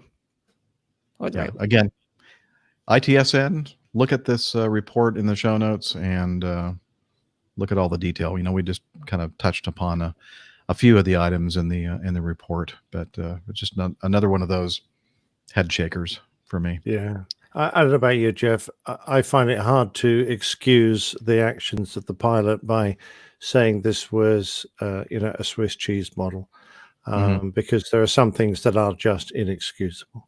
Oh no, right. I'm not trying to say that that's I didn't mean that as a criticism, Steph. But often when things you're not aware of, that particular person in that particular situation, it's the wrong person in the wrong place at the wrong time. Yeah. I tend to think of that model as being things that are unexpected and you're unaware of, are lining up when you didn't expect them to. This bloke, it sounds like it was an accident waiting to happen. Yeah, it may very well be true. He was like the big giant hole in the Swiss cheese. Yeah. Hardly any cheese, mostly air. I want to make sure that we get this video here. Let me see. Now I've already forgotten which one I'm trying to do here. Oh, this is a good one. And then this will be our last news item, and then we'll save whatever we have left in the news folder for the next show. But I want to make sure we have this video displayed. Maybe I don't have that video. I don't. Sorry. Major fail on my part. Sorry. Do we have time for me to load it up? Yeah. Okay. I don't see why not. I think that people. Oh, because old Dad just missed the SpaceX launch. We should have. Oh no! All of our audience is here to watch that. Yeah, they all disappeared. A whole bunch of satellites at the same time. No. Oh, the one that's bringing the first humans from the U.S. on a U.S. rocket in a while. Is that the one you're talking about? I don't know. It's just a SpaceX launch, and the boosters landed back on the ship. Oh, okay. Someone can tell me what it's all about, because I didn't even know it was going off today. I think sometime soon we're actually launching some astronauts in a SpaceX to go up to the space station. Laura says it's satellites, Jeff. You're right. Okay. All right. I think I've loaded the video that I want everybody to see because it's pretty crazy. Let me share the screen. Here we go. Share screen. Chrome tab. Now, are we ready? You see that? No? Yeah, I see it. Okay, you do. Here we go.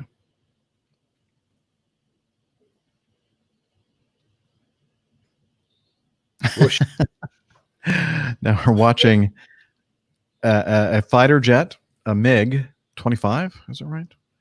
Well, it says it's a Sukhoi. Sukhoi. Su-25. I think it looks like a frog foot to me, but I'll check. Can you play the on the video ground? Yeah, let me replay it. Okay, boom. Yes, it is a frog foot. I was right. Whoops. So it's on the ground. It's being refueled, and on the left wing, apparently one of the missiles. I don't know how this happens. I've never flown an airplane that has missiles on it.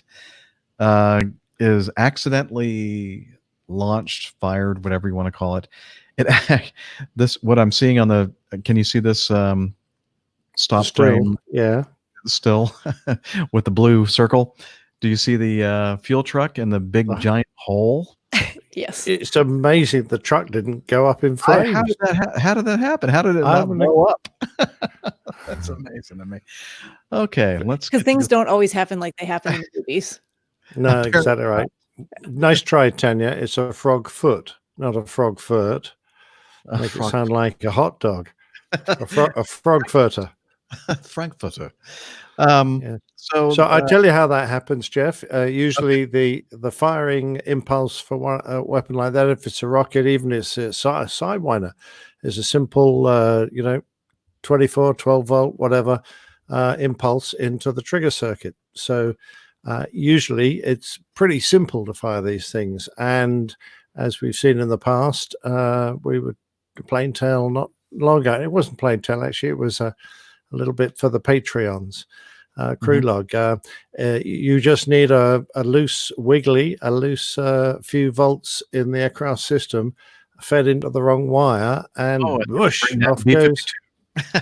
Exactly right. And you think back to USS Forrestal that had a unguided missile go off on the deck, which caused just carnage amongst all the aircraft there parked up for a strike in Vietnam.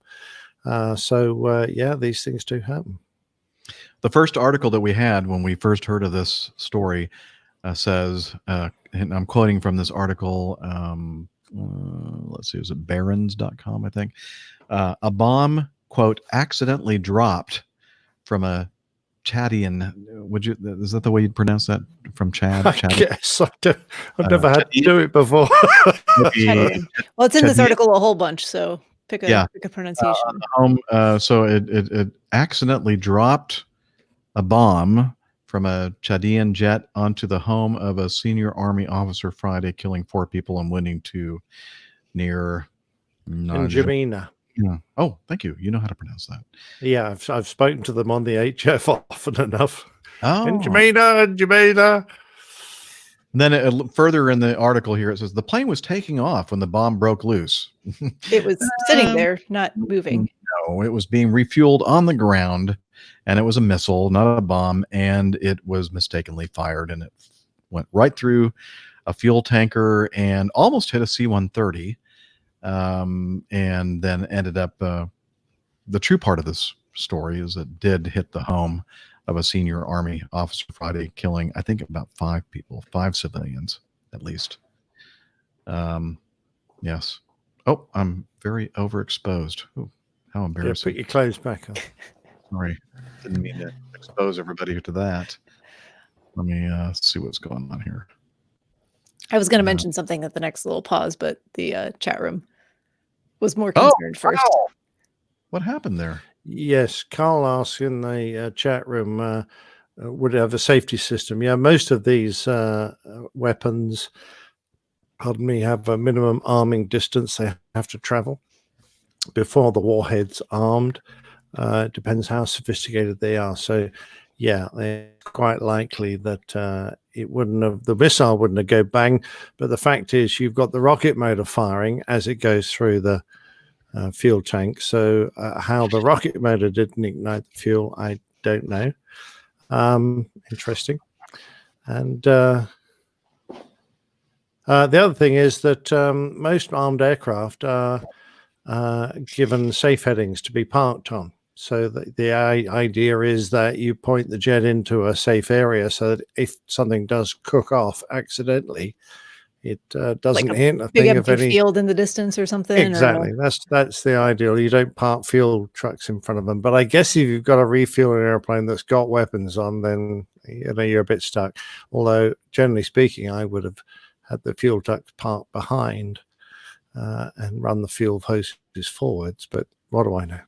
Well, the person driving that fuel truck will now from this point on, do that. Good point. Okay. Well, I thought that was an interesting one. You're looking very handsome now. Well, yes, less exposed. Yes, I closed the. I was in front of the window here, and apparently it was kind of dark and drizzly outside when I started the recording, and now it is brightening up outside. Apparently. Okay. Let me adjust that. There we go. Okay. I think we. You know what? It was funny. Before we recorded the show, the few days leading up to the show, Liz was concerned that we weren't going to have enough to talk about.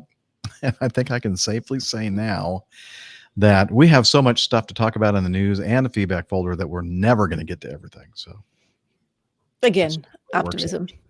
Yeah. By the way, Pip in the chat room has just been watching the Starlink satellites actually emerge from the rocket, and he was able to watch that on his telescope. So that must have been quite a thing to see. I think I remember, or I recall seeing some discussion about that on social media about the launch and the satellites and all that. Yeah, for some reason I was thinking they had just released satellites, but maybe that was the event taking place today. Now, these satellites, they just spell out words, isn't that right? I think so. They're a big advertising thing. Mm-hmm. Yeah. For SpaceX, yeah. Kind of like That's little what I thought, yeah. Okay. Yeah.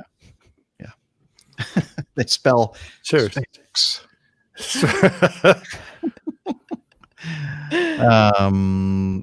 And I thought I would mention quickly, somebody sent us some feedback regarding how do I see the videos that you were talking about on your podcast. And I think that this person was listening to our audio podcast. So if you're, and as we mentioned before, more than 95% of the people that consume the Airline Pilot Guy show do so with the audio only. And the way that you can see the videos that we're talking about, like the ones that we just watched, you can do that by going over to airlinepilotguy.com, our website, and there you'll see the individual episodes, and then you click on that, and then you'll see all the show notes. And I realize now that if you're looking at the show notes within Apple's Podcasts app or Overcast or any of the others, you'll notice that there's a line that says video. Well, the video doesn't show up there, so I'm going to have to do something like maybe put a link there to our YouTube channel. But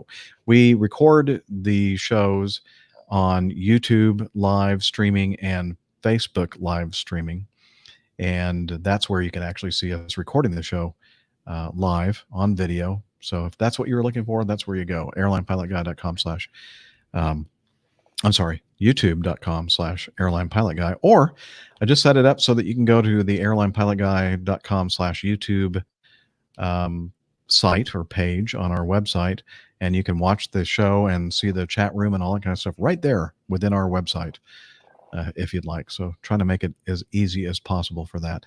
But if you're just looking for like this video that we just talked about, the missile being accidentally fired from the Chadian jet, just look at the show notes and click on the link, and then you'll be able to watch the video. ITSN. There we go. ITSN. All right. If it's okay with you all, I'm going to go ahead and move to this part of the show, which is my favorite. The getting to know you part of the show.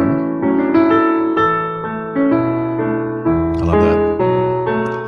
Getting to like you, getting to hope you like me too, us too, right? So, Steph, I know. Oh, I just happened to catch Steph after taking a big bite of something. So, do you want me to move to somebody else? No, they're M&Ms. M&Ms. Oh, did somebody get potty trained? Huh? No, isn't that one of the tools of potty training? I have no idea. Yeah, you I don't know anything about your little raising toddler children. person. Oh, that's true. No, this is my.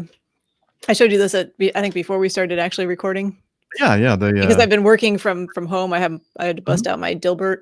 Oh, that has computer guy here. M&Ms in it? He's got M&Ms in his computer, and when you press down on the mouse, Yeah. he spits out a bunch of M&Ms. Oh, see, I heard that noise, but I didn't see the M&Ms. Now I get it. Now I want an M&M. I know. I've got. Yeah, no kidding. I actually went and bought a whole box full of M&Ms in little fun size bags. They're all in the freezer behind me, so I can just refill them when I run out. I needed a little. I need a little sugar. I was feeling kind of tired during the news section. I'm sorry about that. What I would love right now even better to me than M&Ms are the Reese's Pieces. I think you call them.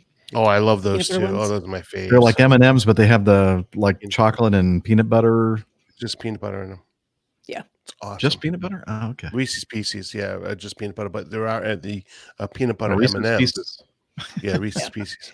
Well, right before we started recording, I had worked all morning from home. My work desk is over here, so I have my own. I need to shut that window behind me. I'm going to have underexposure problems here in a moment. I'll get to that in just a minute. But having that window open really helps my work setup over here, because that's also on video for a lot of those visits as well. So yeah, I was doing that all morning, and then I had to run into the office real quick before we started recording today, and I picked up a bunch of tacos on the way home, and I scarfed those down right before we started, and now I have a bunch of tacos. There's only one taco. These were duck tacos. What? Oh, you got to be careful saying duck taco. No, they were really good, and when you consume a bunch of food all like really quickly, then it just kind of makes you sleepy. But I'll get past that. It's all good. I'll have some sugar and chocolate here and perk right back up. Yeah. What have I been up to? Not a lot. I thought I was going to have flying stories for you for this show. I'm trying to get checked out in a different aircraft. It's actually a little light sport aircraft, but the weather was quite windy and breezy last weekend, so we didn't do that. We'll try again. What kind of light sport aircraft? You've heard of the Pipistrel Alpha Trainer? Yeah. Just a launch pad. Yeah, I can never say his last name right. Yes. I want to say Mazzari because that was my father-in-law's last name, but I think that's not right. It's like Marazzi or something like that. It's a little bit different pronunciation. Yes. So, he's involved with the Pipistrel. Are you doing the electric version? No. Or no. Okay. But just something different to do. Got some extra time on the weekends, and why not? It'll be fun. Cool. So hopefully you'll get a nice day here over the weekend, and I'll get to check that out, and I'll have a report for you. But hasn't happened yet. Instead, I ran a bunch of laps around my elementary school parking lot last weekend to do a half marathon just by myself. Saw that. Yeah. A bunch of folks 13.1. Yeah. So a bunch of the folks that I run with in a running group, we have the same coach. He kind of organized a virtual race for us, and that was good. Main man Micah says Marza. Oh, I can't even say that. Mazzari. That's not helpful, Micah. Sounds like there's an extra syllable in there. I don't know. Marzari. Mazzari. Yeah. Yeah. There we go. Italian. Good Italian name. That's right. Other than that, it's just been 13.1. I was out there doing the same thing, running 13.1. Good solidarity. Yeah. Well, there was supposed to be a lot of running happening this weekend, and none of it's happening. So I've talked about that before, and I'm not going to because I'm supposed to be in London right now, and it's very sad that I am not there. So hopefully, it's going to be kind of rainy. I think this coming up this weekend, maybe. Here or there? Here. Yeah. So it might not work out this weekend either, but just keep rescheduling it. One of these days. Okay, very good. And that's about all I got. I don't think I have anything else. I will say, speaking of Launchpad, the Airplane Geeks recorded their 600th episode on Monday night. Yeah, I missed that. I was fine. Yeah, I know you were. But I was there, and Micah was there, and a whole bunch of people. They had 50 people on a Zoom call to kind of do their 600th episode. How'd that work out? Actually, really well. Most people were pretty good about remembering to stay on mute, and they have a little function on Zoom where you can raise your hand if you want to talk. So you can just go to you in turn, whoever's hosting. So check it out. I think it was released today, and I think they have a lot of stuff on their either on their website or their social media, different pictures and things from the past 600 episodes. So lots of fun. I'll do that. We'll put a link in the show notes if you send me that link. I'll send you the link. Thank you. Yeah. Okay. Next in seniority order would be Captain Nick. Hello, sir. Hello. How are you? I'm nearly there. I would like to think that I was going to be able to say it was all over, but I've got a few lingering issues following now 5, coming up to 6 weeks of coughing. So, yeah, it's still going on. I'm afraid I'm taking a while to shake it, but as you can see and hear, and 90% of the way through, and still staying relatively fit. So no real complaints at all. And I'm certainly trying not to hassle the doctors. They've got enough to deal with right now. So, nothing much for me. Julie my wife has been working very hard, keeping the house nice and clean. And she asked me to help. And I said, I had to do some work for the show. And she said, that's not work. So, yes, it is. I need to talk to her. You It's do very important work. Yeah, I know. I thought, well, if I don't do it, I'll get my pay docked. So I need to keep that going. Exactly right. And I can't afford another reduction. It's just not on. If it weren't for the show, actually, I really would be at a bit of a loose end, because it's great to be able to do things and contribute. And this is keeping me happily busy. That my wife would not necessarily agree. She'd rather have me scrubbing the floors, I think. No, this is much more important, Nick. And absolutely, everybody is going to be able to experience how important it is when we listen to this episode's installment of the Plain Tales, another great one. The Man Who Fell to the Earth, or something. Yeah, The Man Who Fell to Earth. Yeah, and I didn't realize, actually. I knew that it sounded familiar when I dreamt it up, but of course I didn't dream it up because someone had thought of it first, particularly David Bowie. So it's Do you mean David Bowie? He's one of our APG community members. Ah, there you go. Bowie. Yes, very good. He died, didn't he? Great company, Bowie. Oh, yeah. That's booing, I should say. Sorry. No, not that one. It was a good one tonight. So I'm looking forward to hearing that, having only done it a few days ago. But no, basically everything's fine here. The weather is temptingly good, but we're being very good about staying in and not rushing around doing things, because quite honestly, there's not much to do. Nothing's opens yet, and we're just all looking after ourselves. Yes, the present condition is not good. Yeah, the most annoying thing about being back on antibiotics is I've now got 2 weeks without drinking. So I think I'm going to cut my wrists instead, get it over and done with. No, don't do it. No. I always ignore that morning when I take it. Yeah, that was the last time I've had antibiotics, though. Yeah. Take that with a pinch of salt.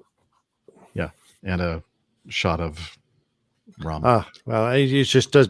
I tried last time having the odd sip, and it just does not agree with me once I'm got these antibiotics. No. Indigestion and such. Yeah, dreadful. No, that's not good. I feel bad for your lovely bride, dealing with you not having a drink for 2 weeks. Yeah, I know. Put up with you. I don't know how she'll do it. She's probably going to become a very heavy drinker. Well, she used to be. I do remember in the old days when she was working, and I'd be at a party in the mess, and she'd arrive late, sort of 9 o'clock at night, and we'd all be half cut. I used to meet her outside the mess with a rum and triple Coke just to get her started. She doesn't drink very much at all nowadays. She might start again, though. No, it wouldn't be a bad idea. Yes. Lovely. Dana. Hi. How have you been, man? Doing great. I actually went flying this week. Had a 3-day good. trip. And it was pretty uneventful. One leg the first day to Memphis. Well, that was actually very eventful. I had a brand new hire, a second trip off OE. In some really nasty weather that was coming through the southeast. It spawned a lot of tornadic activity. And then once we're airborne, had an issue with the navigation display that decided to go kapoo for her side. So we went ahead and ran the procedures and tried to figure out what we could do and check circuit breakers and the whole 9 yards. And ultimately, I just did CADC both on one, resolved the issue for us to get over there to the wonderful symbol generator then. Well, actually, no, it was her control panel. It wasn't the symbol generator, but the control panel was locked out. It just wouldn't. You couldn't change anything. So I mean, when she changed the range once, of course, with our airplane, if you jiggle when you change the range, sometimes it will go to the arc mode. Did she jiggle it to see if you could get it to behave? We tried everything.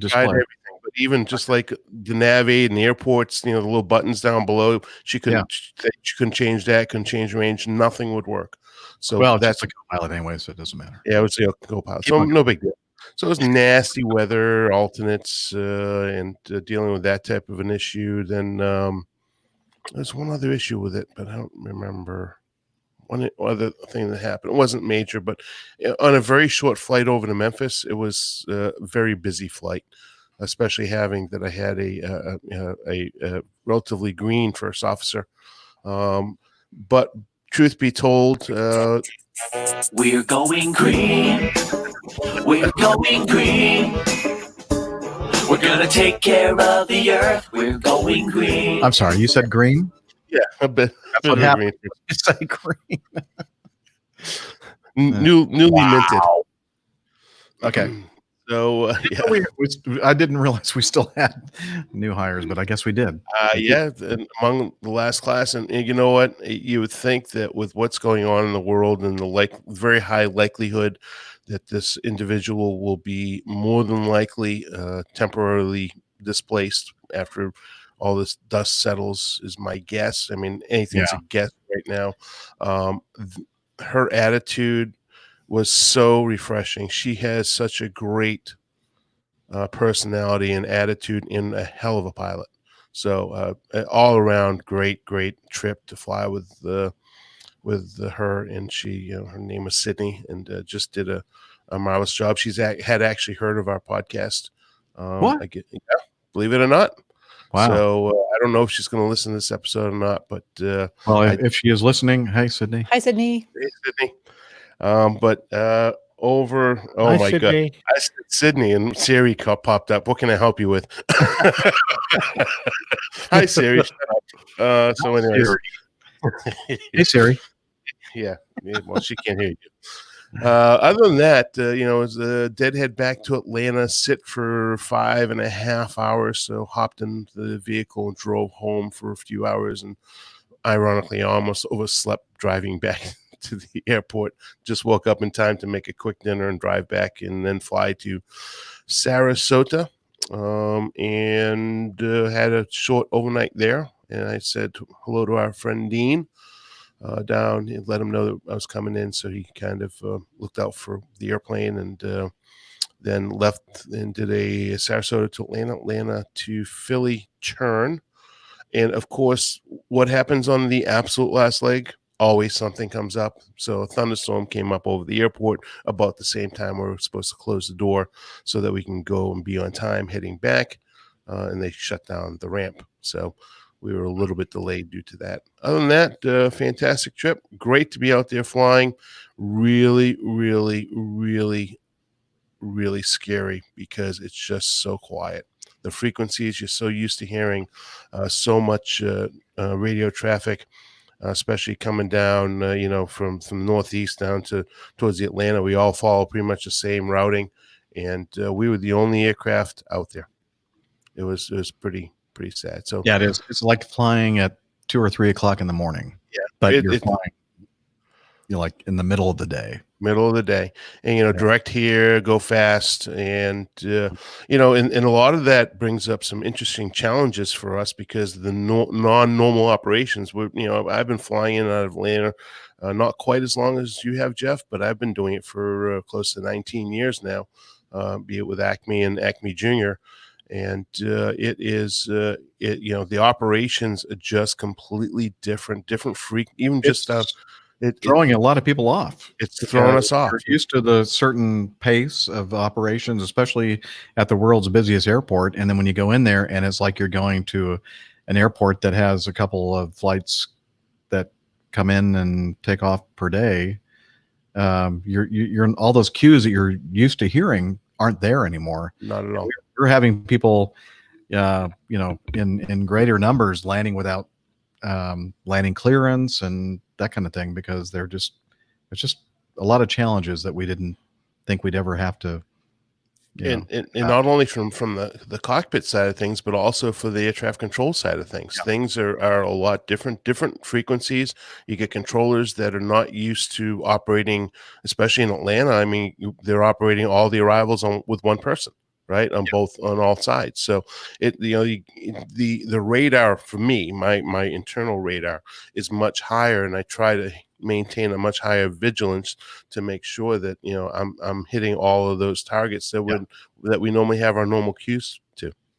You'd think it would be a lot easier, but it's more challenging for us because we're used to that high volume of traffic, kind of high radio, frequency chatter and that kind of thing, and now it's just like silence and getting close in approaches. Perfect for me. Take me back to my private pilot training days where I was out at a little kind of rural area airport and didn't hear anything on the radio. Right. Yeah. Right at home. Right at home. And one of the most dangerous things that we do, Dr. Steph, is we do visual approaches.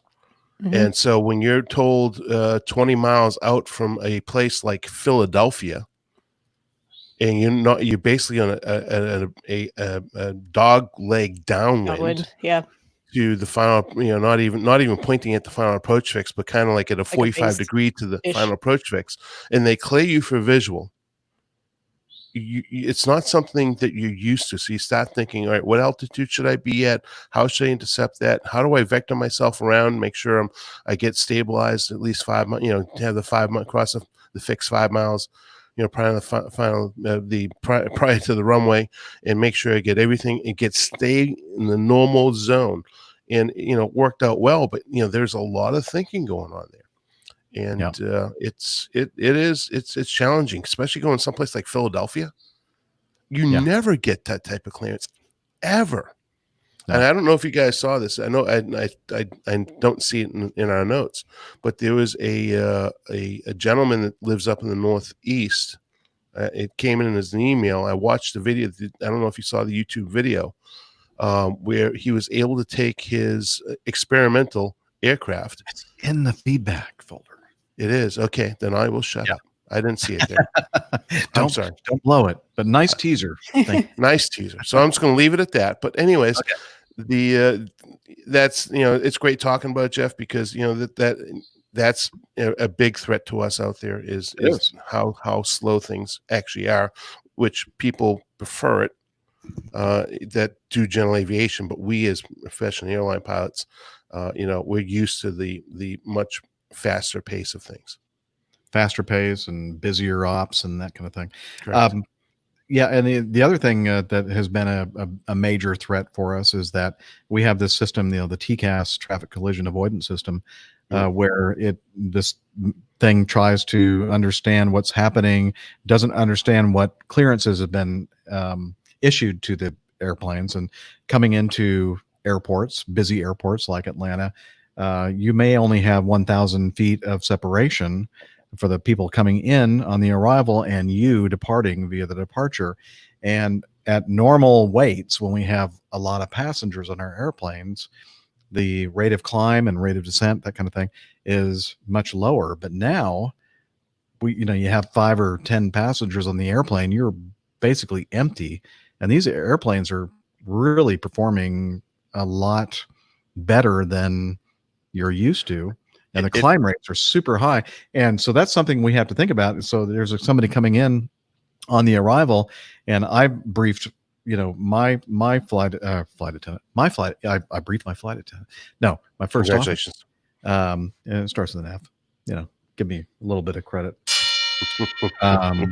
So that, if there is a situation where somebody's coming in and we're only going to have 1,000 feet separation, I'm going to go ahead and I'm going to take it out of the VNAV mode and go to vertical descent to lower my descent rate, so we don't accidentally, trigger a resolution advisory for people. So, so one of those, that kind of thing that you never really have ever thought about or considered it before. So, and also briefing the flight attendants of such, that we're going to be climbing at a much higher rate of climb or descending. Like today, that was yesterday. Yesterday, coming back from Philadelphia, we stayed at flight level 360 until we were exactly on glide path across Aussie at 12 and 250. That never happens. So we had an excessively high descent rate, a little bit more than what the flight attendants would be used to. I even noticed it in my ears, right? So but ultimately for cost savings, that's the best way to fly the aircraft. Is just idle path descent the whole way down. A lot of it tells me to, because I want to make sure that we don't have a super steep descent. Yeah, and it wasn't terrible. And I said, I was teaching my first officer was giving us some pointers, and I said, if you want to cross Aussie and not have to worry about the aircraft, because she's trying to put her head around the VNAV, and not have the aircraft trying to slow down and trying to go down and getting it Aussie at 12 and 250, which we know our airplane would never do. 5 miles on this side of Aussie, 12, 250, and it worked out marvelous. And it worked out great. And you're talking about the high climb rate. I told Dispatcher Mike, I was talking with him a little bit, that we're heading down to Sarasota. And he asked me the flight number. I told him. So he watched and took a video of us going over his house. And he said, you cross over our house at about 15,000 feet, I think he said. Which is way higher than we would normally cross on the departure coming out of Atlanta. So it just shows you the climb rate is much. But there is a side note to that. Yes, we do have a lot lighter loads, but it is actually kind of fun flying the aircraft with such great performance. It is, but you also have to realize that you have to really work a lot harder to flying smoothly when the airplane's that light. That's true. And I've been deadheading a lot, and not everybody is quite up to speed on that. In taking notes in the back. Yeah. Trying to be nice about it, but you have to realize that when you're light, when you put in aileron inputs, that they're going to the airplane behave a little bit differently. Yeah, exactly. My turn. Your turn. All right. So if you're watching the video, I have the weather channel behind me. That stuff looks like it's heading this direction. I should probably check.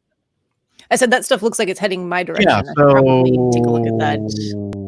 I'm on a 3-day trip. I just deadheaded today from Atlanta to San Antonio. I'm in San Antonio right now. Tomorrow morning, I get to fly to Atlanta. We have another one of those potentially severe weather situations going on, and so I'm going to have to navigate through all that tomorrow. Hopefully I'll be able to skirt south of that system. We're leaving pretty early in the morning and get to Atlanta, and then after that I don't care, because I'm not at the controls. I'm just in the back deadheading up to Philadelphia. But so that'll be an interesting situation tomorrow, navigating the weather situation. But for me, since the last episode, ended up doing a trip on Monday, Tuesday, just an overnight. Flew one leg up to Pittsburgh and then deadheaded back on Tuesday, yesterday. And nice and easy peasy. Yeah, about all I can think of regarding that. Just wanted to mention a couple of things here in the intro folder.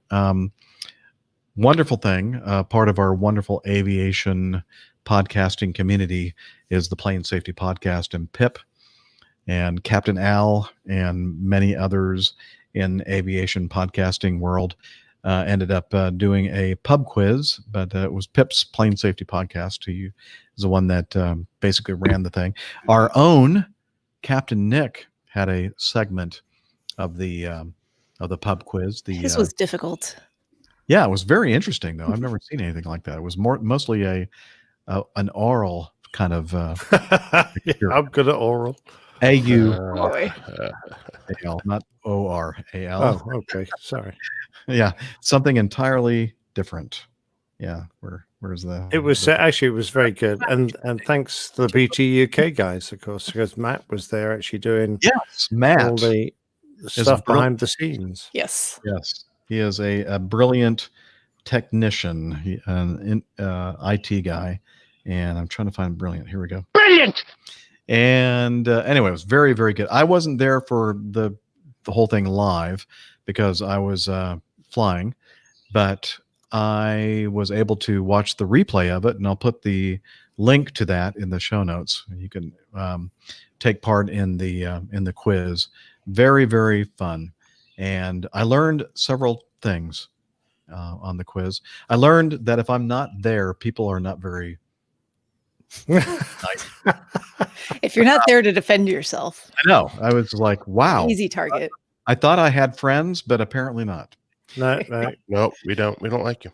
I know. It's like, okay, I get it. I see where you're coming from. I'll have to go back and listen because I don't even remember what was said about you. I was watching go, damn, that's rude. Okay, anyway, but it was a lot of fun. I'm just kidding. Most everybody was really, really nice, except for Mike Carroll. Okay. One of the Mike. And he wants me to help him with his pub quiz on this Friday. What's the name of his show? Flying in Life. Yeah, that's it. So check it out. Follow us on the social medias. One of the questions was regarding was it your segment or who did the music segment? Was that Pip? Did that? Yeah, that was Pip's. A lot of good stuff there, and a lot of references to the APG show, which I really. Well, it wasn't good, really, because nothing was played at the right speed or forwards. It was all backwards and at the wrong speed. And... Well, that would have made it fairly easy. Well, Steph did pretty well with that segment, but I was like, huh? I don't get this at all. But one of the pieces that I did recognize was one that we get to play. I play as much as I can on this show. You can always Hey! That was featured on the show. And that, by the way, is Ken Dravis. Ken Dravis Music. I'm going to have this in the show notes. And the recording studio that he owns and does recordings for is Aspen Leaf Recording Studio in Grand Junction, Colorado. So, yeah, that was the part of the question that stumped all of us because most of us got the song, we could recognize it, but then the second part of the question was who wrote and sang it, and we were like, oh. I was like doing this after the fact, but I was going, I know this because I just know this. So that was a lot of fun, and the other thing, let's see if I can find the thing here.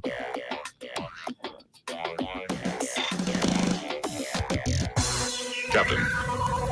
Incoming message. Captain, incoming message. And many of you out there that listen to the show know that that's Michael Dorn, Star Trek, The Next Generation. Damn, I called him Michael Dork. No, it's Dorn. With an N. And Star Trek Next Generation. He's a Klingon character and Lieutenant Worf, and then I guess later on in the series, Lieutenant Commander Worf. Am I pronouncing that correctly? W-O-R-F? I don't speak Klingon, I'm sorry. Okay. Turns out that he is a he is a pilot himself. Has a several airplanes, including a T-33, I think, that he calls his what do they call it? A star something. I don't know. I'm just watching you dig holes. It's great fun. I knew it like yesterday. I knew the name of he calls the thing the star. What do you call it? His enterprise, a star. I don't Starship. know. Starship. That's it. Thank you. Thank you for. Is it the shooting star? Maybe well, it is a shooting star actually, T-33, but it's his star. He calls it his starship. Anyway, very cool. He's but I looked at the Wikipedia page for Michael Dorn, and I think his character and he the actor has been on more episodes of Star Trek and all the various versions of Star Trek than any other actor. Pretty impressive. Wow. So anyway, that was also part of the pub quiz. So make sure that you check out the show notes and click on the YouTube recording of this pub quiz. It was a lot of fun. Okay.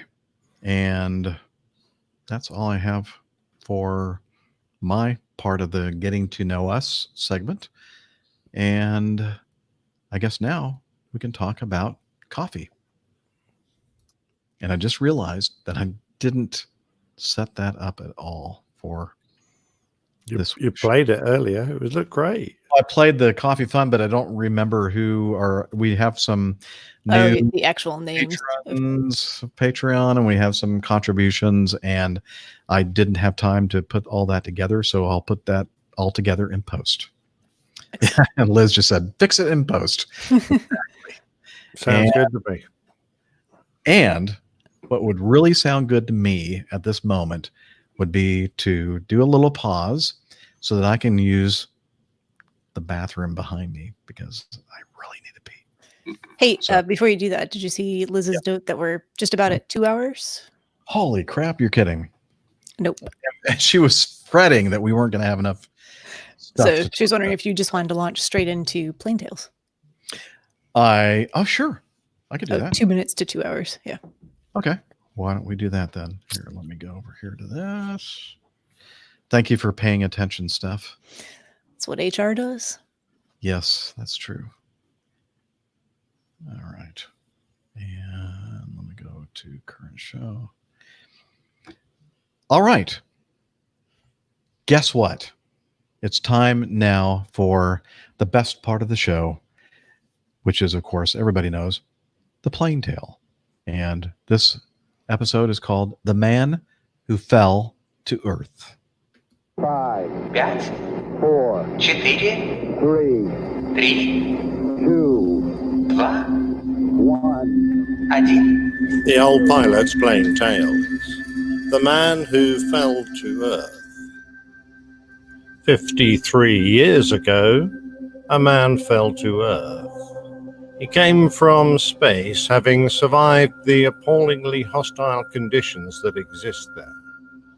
Apart from the hard vacuum, the electromagnetic radiation, the intense cold, the cosmic rays, and other damaging particles that exist there, to get into orbit, a spacecraft must be accelerated to a speed of around 17,000 miles per hour. That's 28,000 kilometers per hour, and then slowed down again when it's time to come home. A retired KGB officer, Benjamin Raseyev, claims that the man died cursing the people who put him inside his failing spacecraft, one that had been hurriedly launched for no greater reason than to celebrate the 50th anniversary of the Communist Revolution. He overcame numerous difficulties on his journey to 130 miles, 210 kilometers above the Earth, and had completed nearly 99% of his descent when the final failure of his doomed capsule doomed him as well. The launch of Soyuz 1 came 10 years after the Soviet Union's entry into the space race with the R-7 intercontinental ballistic missile rocket. Later that year, 1957, the world was shocked to hear the bleeps from Sputnik 1, the world's first artificial satellite, as it orbited the Earth. A few months on, and a stray dog from the streets of Moscow would be the first animal sent into space. Leica was fired into space on a one-way journey since there was no way to bring her crewed capsule back. She didn't live long and perished from overheating and carbon dioxide poisoning, and the little mongrel was the first to give her life in the fight to conquer space. 10 years later, the first human gave his life during a space flight. By that time, successful manned missions by both the Soviets and the Americans were becoming reasonably common. Yuri Gagarin, shortly followed by Alan Shepard, were the first. Larger two-crew capsules were launched, then the first woman in space and the first satellite to leave Earth's orbit, the first geostationary orbit, the first spacewalk, and the first docking of a spacecraft.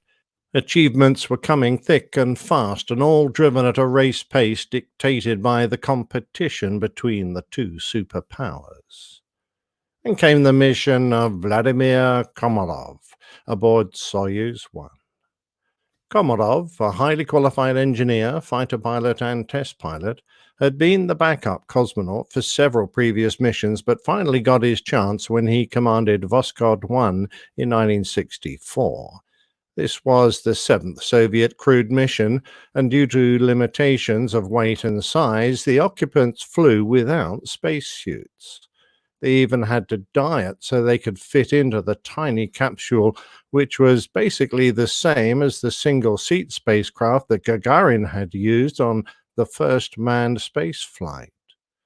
Komarov's flight was successful, but was nicknamed the Circus because of the confused crew selection, the lack of spacesuits, the dieting needed, the absence of a launch escape system, meaning certain death if the boosters failed, and the unexpected change of Soviet premier from Khrushchev to Brezhnev that occurred whilst the capsule was in orbit. The Circus mission, though, went smoothly when compared with Komarov's next flight on Soyuz 1. Vladimir Komarov and Soviet hero Yuri Gagarin, the first human to reach outer space, were close friends, and Gagarin was down as the backup cosmonaut for the flight. It was supposed to be a spectacular achievement involving the launch of Soyuz 1, followed the next day by Soyuz 2 with a crew of 2. The spacecraft were to link up in orbit, and then Komarov would spacewalk across to the other craft and change places with a cosmonaut there, who would move over to the Soyuz 1 capsule and return to Earth in it. Apparently, before the Soyuz mission, Gagarin and a team of senior technicians inspected the spacecraft and found a long list of structural problems, most of which were considered serious. He composed a 10-page memo detailing the dangers and recommending that the mission be postponed. He gave this to his best friend in the KGB, Veniamin Rasayev, to forward to Moscow. Gagarin raised doubts about the design, manufacture, and safety of the spacecraft, and he asked Premier Brezhnev to address the lack of response to his and other cosmonauts' concerns. Those who saw the memo lost their jobs, were demoted, or posted far away. Rasayev himself was reduced in rank, and when he asked why Komarov didn't just refuse the mission, Komarov answered that if he didn't make this flight, they'd just send the backup pilot, his friend Gagarin, instead. Komarov and Gagarin weren't alone in their concerns, and on launch day, April the 23rd, 1967, a Russian journalist, Yaroslav Golovanov, reported that Gagarin showed up at the launch site and demanded to be put onto the mission. He failed. Golovanov noted this strange behavior and afterwards realized that Gagarin might be trying to get onto the flight to save his friend. Despite 3 previous failures of Soyuz rockets on unmanned missions and the concern shown by Gagarin himself, political pressure ensured that the launch went ahead, and at first things seemed to be going well. Unlike earlier explosions on the launch pad, the rocket successfully pushed the capsule into orbit, but it was there, 130 miles above the Earth, that things began to fail. One of the solar panels refused to unfold and stayed wrapped around the capsule, leading to a dramatic reduction in available power. This had several knock-on consequences, such as power for maneuvering and docking. Komarov even tried kicking the side of the capsule in an attempt to free it, but to no avail. He used the reaction control jets to bring his only working solar panel into sunlight, but the spacecraft continually span out of position. All the while, communication with his controllers on the ground was patchy, to say the least. Radio antennas attached to the failed solar panel hadn't deployed, and the surface of the Sun-Star navigation sensor had either been contaminated or was blocked by the undeployed solar panel. Whatever, it was useless. Without this essential piece of hardware, Soyuz 1 couldn't maintain accurate attitude control for some crucial maneuvers, including spin stabilization or engine firing. In turn, without the stabilization, Komarov couldn't effectively expose his only solar panel to the sun to recharge his batteries.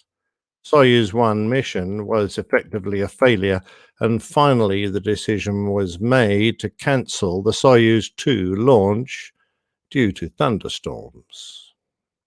In addition to cutting the power supply, the unopened solar panel created an asymmetry in the mass of the spacecraft, and Komarov was required to move from the commander's central position to the left seat in an attempt to rebalance the spacecraft. Flight managers in Crimea realized that preparations for landing should start as soon as possible, while the spacecraft still had power in its batteries. However, they were overruled by the State Commission, which advised Komarov to repeat attempts to establish spin stabilization of the spacecraft manually. Komarov made unsuccessful attempts, and in doing so, overused the fuel in one of his 2 control systems. Eventually, all agree that the spacecraft should be brought home on the 17th orbit. At the appointed time, Soyuz 1 initiated the re-entry sequence. The main engine was supposed to fire for 146 seconds, but nothing happened. Ballistics reports pouring in indicated that Soyuz 1's orbital parameters hadn't changed. Once communication with Komarov was re-established, the cosmonaut reported that the ion orientation system appeared to have worked fine, but evidently, as the ship had crossed the equator, it had flown into an ion pocket in the Earth's shadow, where the concentration of the ions was less than the sensors could detect. The ship's control system issued a command to prohibit the firing of the main retro engine. Immediately after the failure of the ionic system, Komarov tried another strategy, which was highly complicated, untested on any mission, and certainly one Komarov had never trained for. First, as Soyuz 1 flew over the daylight side of the Earth, Komarov started flying the capsule manually, using the Earth's horizon to maintain attitude. Then, about 35 minutes later, as the ship entered shadow, he transferred attitude control to the ship's internal gyroscopes, and after emerging from the shadow, he checked the attitude again. If necessary, he would make final adjustments and then fire the main engine to deorbit. The first attempt failed because when Komarov turned on the manual control system, the orientation engines didn't work. There appeared to be no fuel consumption. With battery power falling dangerously low, he was told that on the 19th orbit, it would try a ballistic re-entry and not a guided one. Using manual orientation, Komarov aligned the Soyuz and fired the engine. Afterwards, in a calm tone, he reported that the engine fired for the required 146 seconds and all was normal. Soyuz 1 slowed and arced downwards into the upper atmosphere, and before the friction and heat of re-entry disrupted communications, Komarov made his final radio calls to tell those below that he felt excellent and everything was in order. "Thank you to everyone," he said. Despite all claim to the contrary, I believe that these calm words were indeed the last to be heard from the cosmonaut. Data indicated that the capsule was on a proper trajectory, and that despite the many problems he encountered during his short flight, Vladimir Komarov was on his way home. Near the landing site, an AN-12 search aircraft reported seeing the Soyuz capsule in the air, and then the rescue helicopter spotted burning on the ground.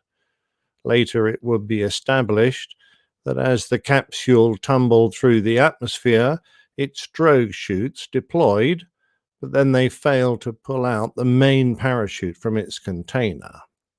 The backup reserve parachute was deployed, but it became entangled with the drogue chute, turning the spacecraft into an unstoppable projectile. The capsule hit the ground at a tremendous speed, flattening the 6-foot, 2-meter tall descent module to half its height, and caused the solid fuel rockets at the base of the Soyuz to explode. The fire destroyed anything that had survived the impact, leaving only molten wreckage. Komarov was the first human to perish during a spaceflight.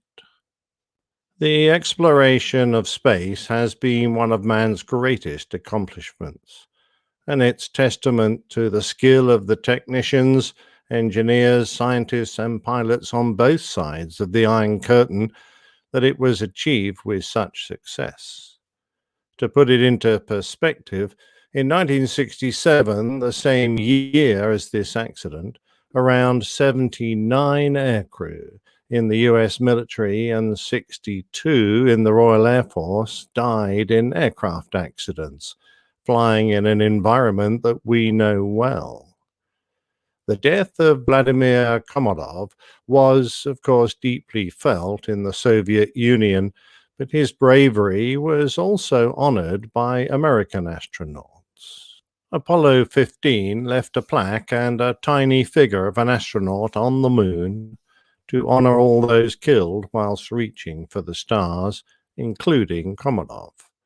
And the crew of Apollo 11 left medals honoring both Komarov and Gagarin.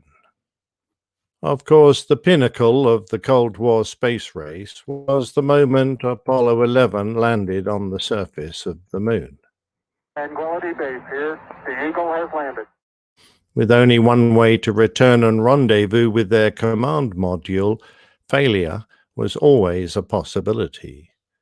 Had the lunar module failed to launch from the surface, death for the two stranded astronauts would have been inevitable.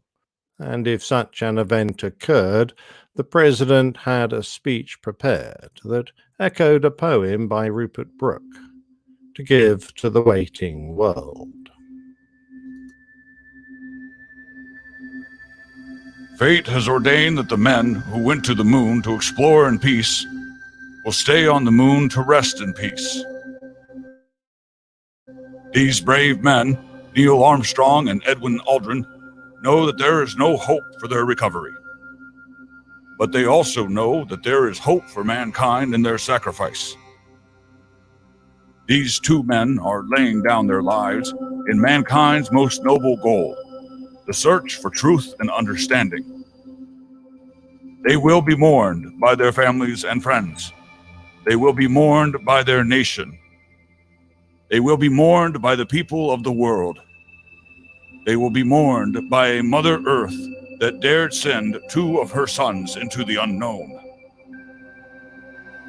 In their exploration, They stirred the people of the world to feel as one. In their sacrifice, they bind more tightly the brotherhood of man. In ancient days, men looked at stars and saw their heroes in the constellations. In modern times, we do much the same, but our heroes are epic men of flesh and blood. Others will follow, and surely find their way home. Man's search will not be denied. But these men were the first, and they will remain the foremost in our hearts. For every human being who looks up at the moon in the nights to come will know that there is some corner of another world that is forever mankind. My enormous thanks to voiceover artist Greg Willits for his poignant reading of President Nixon's speech, thankfully never used. You can find Greg at gregwillits.com.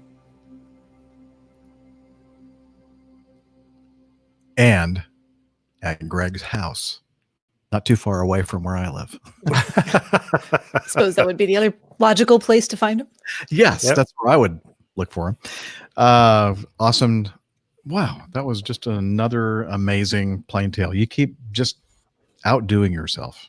Well, thank you. But without the help of guys like Greg, it would be very hard. But he did a marvelous job of reading.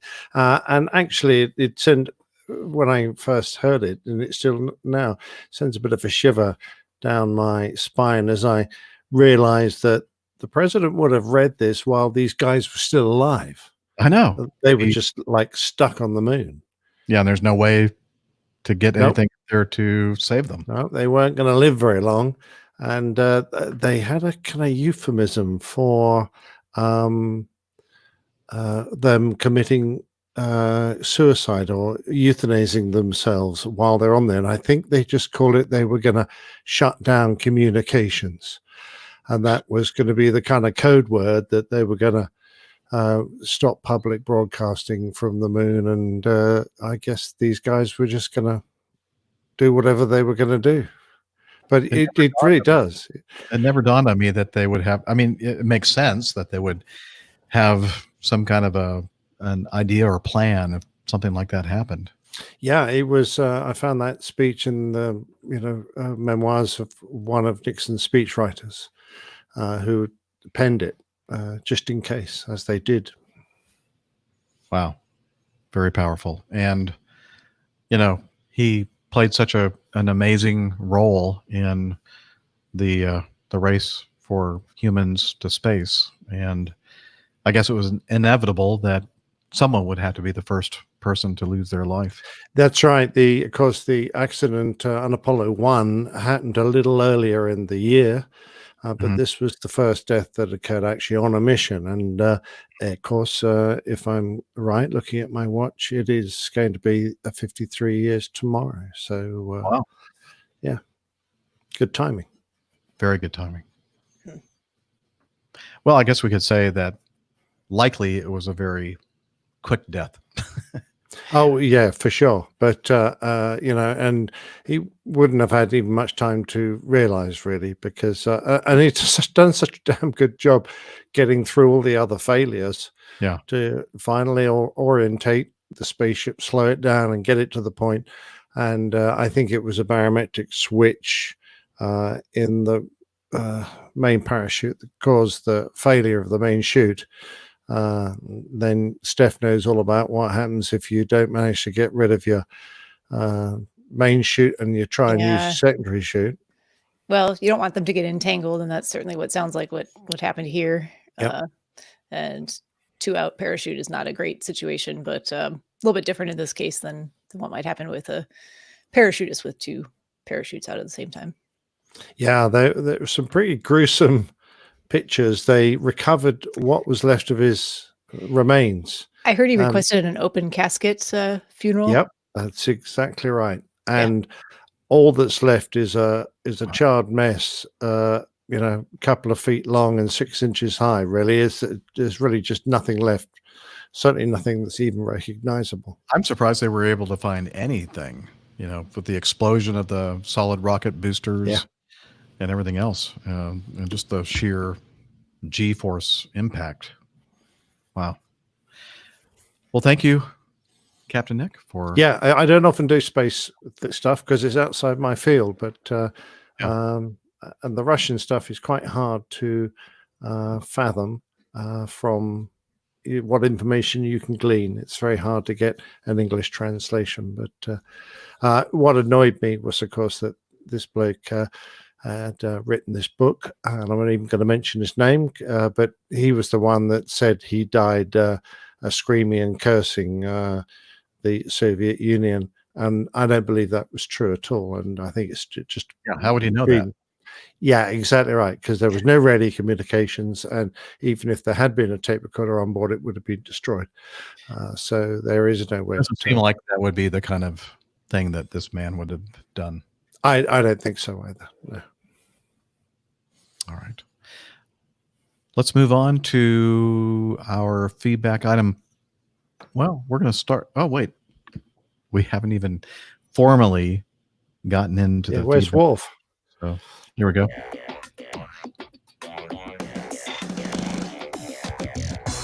Captain. Incoming message. There he is. Let's start with item 4 because we have Dana with us at the moment. And last episode, we had talked about Patrick Hosford's, remember the theremin music and the, it was actually, it turns out that was the title of the episode, Whale Wake, Caution.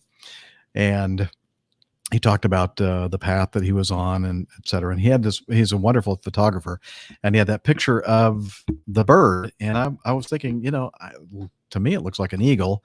So we weren't sure. So I contacted Patrick and said, so what was that? We were having a discussion about that. He said, well, I'm not an expert. He said, what does he say here? I believe the bird is an immature bald eagle before its adult white head feathers emerge. While I enjoy looking at birds, I've never bothered to get very good at identifying them. I include a link below, which I think confirms it as an immature bald eagle. We have a lot of bald eagles around here, so it makes sense. I sent, oh, no, that's a personal message to me regarding his contribution to the Coffee Fund cadre. So thank you very much, Patrick.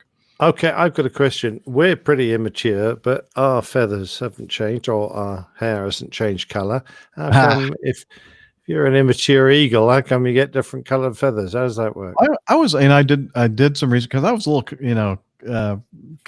not concerned, but curious about that whole thing. So I started looking up some pictures of eagles and such, and I looked up. To me, it looks like possibly a brown eagle, which doesn't have that bald eagle look with the feathers around the head and that kind of thing, the lighter colored feathers. But anyway, I don't know if we have a definitive answer there, but I think that it was actually an eagle. So thank you, Patrick. That beak Definitively looks pretty eagle. vicious. What'd you say, Steph? Oh, sorry. Definitively an eagle of some sort. Yeah, I some think variety. So. Just like the head kind of has that distinctive look to me. Yeah, And angled Steph's beak. not immature at all. No.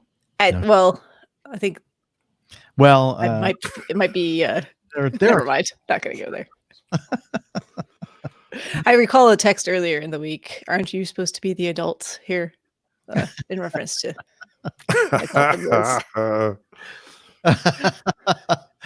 And Liz just sent us a message through inter-crew, which is extremely immature. Very immature. So, yes, Liz.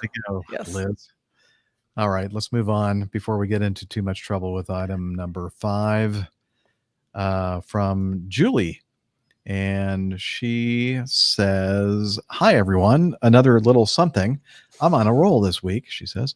An Airbus A310 medevac plane transporting patients from Italy to Germany. Quite a stark contrast to our frontline hospital workers in garbage bag PPE.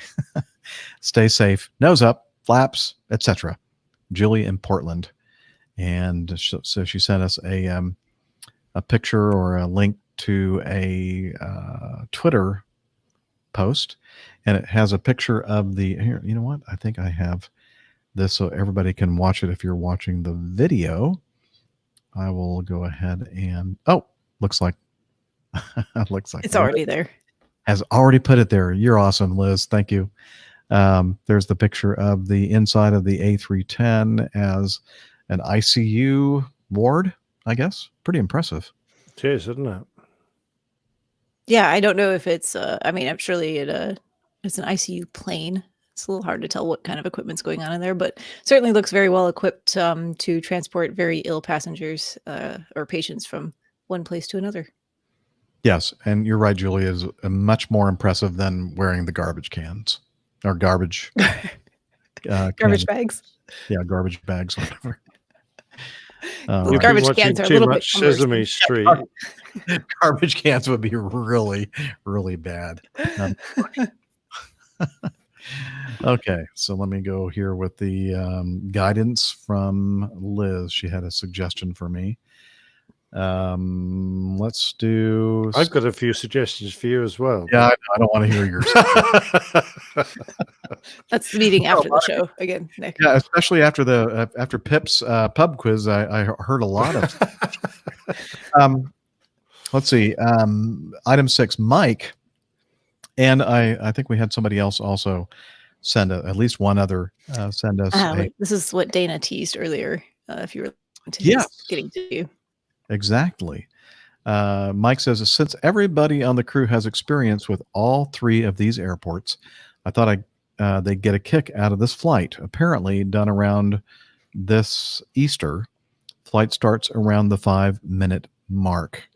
And you'll just, I'm not going to play the video on the show here, but it's really, really good. Apparently this gentleman is, from what I could determine, I think he is a surgeon, and he is also a pilot, an accomplished pilot, and he's been flying, I think, for 27, 28 years, and he's also the drummer for a Eagles cover band. I'm not sure exactly what you call it, but the world's greatest Eagles cover band or something like Eagle that. Mania Band. Eagle Mania. Mania. Their name is. Yeah. And he posted this video. So not too long ago, just about a week or two ago. And I understand this completely. So they record these performances, and these audio files, especially if you have multi-tracks, end up taking up a lot of space. And it was like so much data that he couldn't really just send it to the person that does all the mixing and final output for their recordings or their albums or whatever. So he put everything on this hard drive, and he thought, I need to get this to one of the other band members. And I think he said it was like an hour and a half drive, but he said in my airplane, I could do it in like 30 minutes. So it sounds like to me, rationalization of, going up to fly. An excuse. And so he says, sounds perfectly logical to me, Jeff. I don't know. It does sound logical. And so he goes, I'm going to fly from, I think, Camden, New Jersey to somewhere down in Maryland to get this hard drive to his fellow band member so he could start the editing process. And he said, not a lot of traffic going on right now in the New York area. So I'm going to try on the way back to go to Newark, LaGuardia, and Kennedy, all 3 of the major New York airports, and do low approaches to, and actually, if you watch the video, he actually touched down on one of them. I think the one at Kennedy. Oops. I guess, I was thinking about this. I guess he wanted to, I thought, well, why doesn't he just do a touch and go? But I think if he actually touches down, is there a landing fee? Yeah. Yeah, there might be a landing fee. It probably varies airport to airport, but if you want to make sure you avoid that landing fee, don't actually land. Because the first one was coming in Newark, and I'm thinking, Well, I mean, why didn't he just touch down? Because he was like maybe like a foot above the runway. I'm thinking that's not a low approach in my book. But yeah, that must have something to do with it, just so he wouldn't have to pay the landing fee, which would be probably pretty expensive. Yeah, I've heard for some airports, if you do a touch and go, there's no landing fee, but others that's not the case. Sometimes you have to actually exit the runway or go to the ramp or something to incur that fee. Just depends. This guy, his videos are awesome because he goes through. I went back and looked to see what other video. I think he started in the fall of last year doing this YouTube video thing, and he goes through and he talks about all the flight planning that he does and everything else. Very interesting, looking at weather and other aspects of the flight. And this one is very interesting. Check it out. It's a nice airplane, isn't it? Yeah, so it was what really got my attention was when he was going out to his RV-8, I think, home built experimental. Single engine aerobatic airplane, very well equipped, by the way. He was showing, we're not going to take the Malibu today. We're going to do the RV. And I'm thinking the Malibu, that's got to be a very expensive airplane. I'm thinking he must be, I'm thinking that band must be doing very well. And then I really looking at something else that he was a surgeon. I think that's probably where the money is coming from. But anyway, good stuff. Like his videos are, the series is Life in the Fast Lane. So nice nod to the Eagles band, tribute band there too. Life in the Fast Lane. And apparently he has some contact or connection to Steve Thorne over at Flight Chops. Many of you who listen to our podcast also, I'm sure, subscribe to the Flight Chops YouTube channel. And also another great podcasting great out there, Max Trescott, Aviation Talk, wonderful podcast. And he mentions them in the description in his video. Thanks to them. Not sure exactly what they did, but obviously they helped him out. So very, very cool. Something that you definitely want to check out. Now, Mike Lawrence suggests that we have all landed at these airfields, except, of course, I haven't. Because I never landed at LaGuardia. It's a bit small. Yeah, it was not a place for but you could land the 340 there. I probably could have at a stretch, but it certainly wasn't anywhere on our schedule. But except that I did do it in the sim, and I don't know if we're going to get to Pip's feedback where he talks about using up the last 20 minutes or so of a sim when you've run out of things to do, you've done all your detail. One of our instructors used to have a little sequence he would like us to have a go at, which was actually a great thing in crew coordination and practicing visual approaches. So you'd start off on JFK. So imagine yourself on 4 left on JFK, take off, go straight ahead, clean up, and then dirty up again, because you're immediately then going to turn left and do a touch and go on 3-1 at LaGuardia. Going to get airborne from there after your touch and go. Turn left, line up on Central Park and do a low overshoot down Central Park and go down 7th Avenue. And then you're going to do a little S-turn, a right and a left, and line up for 2-2 left at Newark. You do a touch and go at Newark, and then another little S-turn.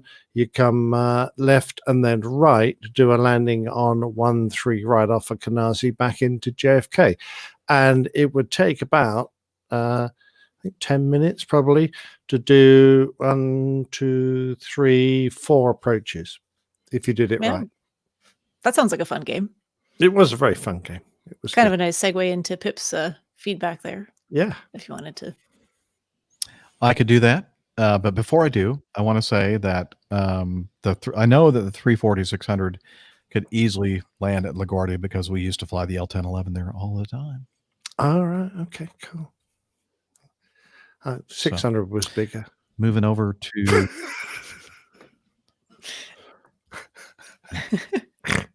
I see how this is. It's just a competition. Friendly competition. I see how it is. Okay, you win. So since we've teased Pip's audio feedback, let's go ahead and play it.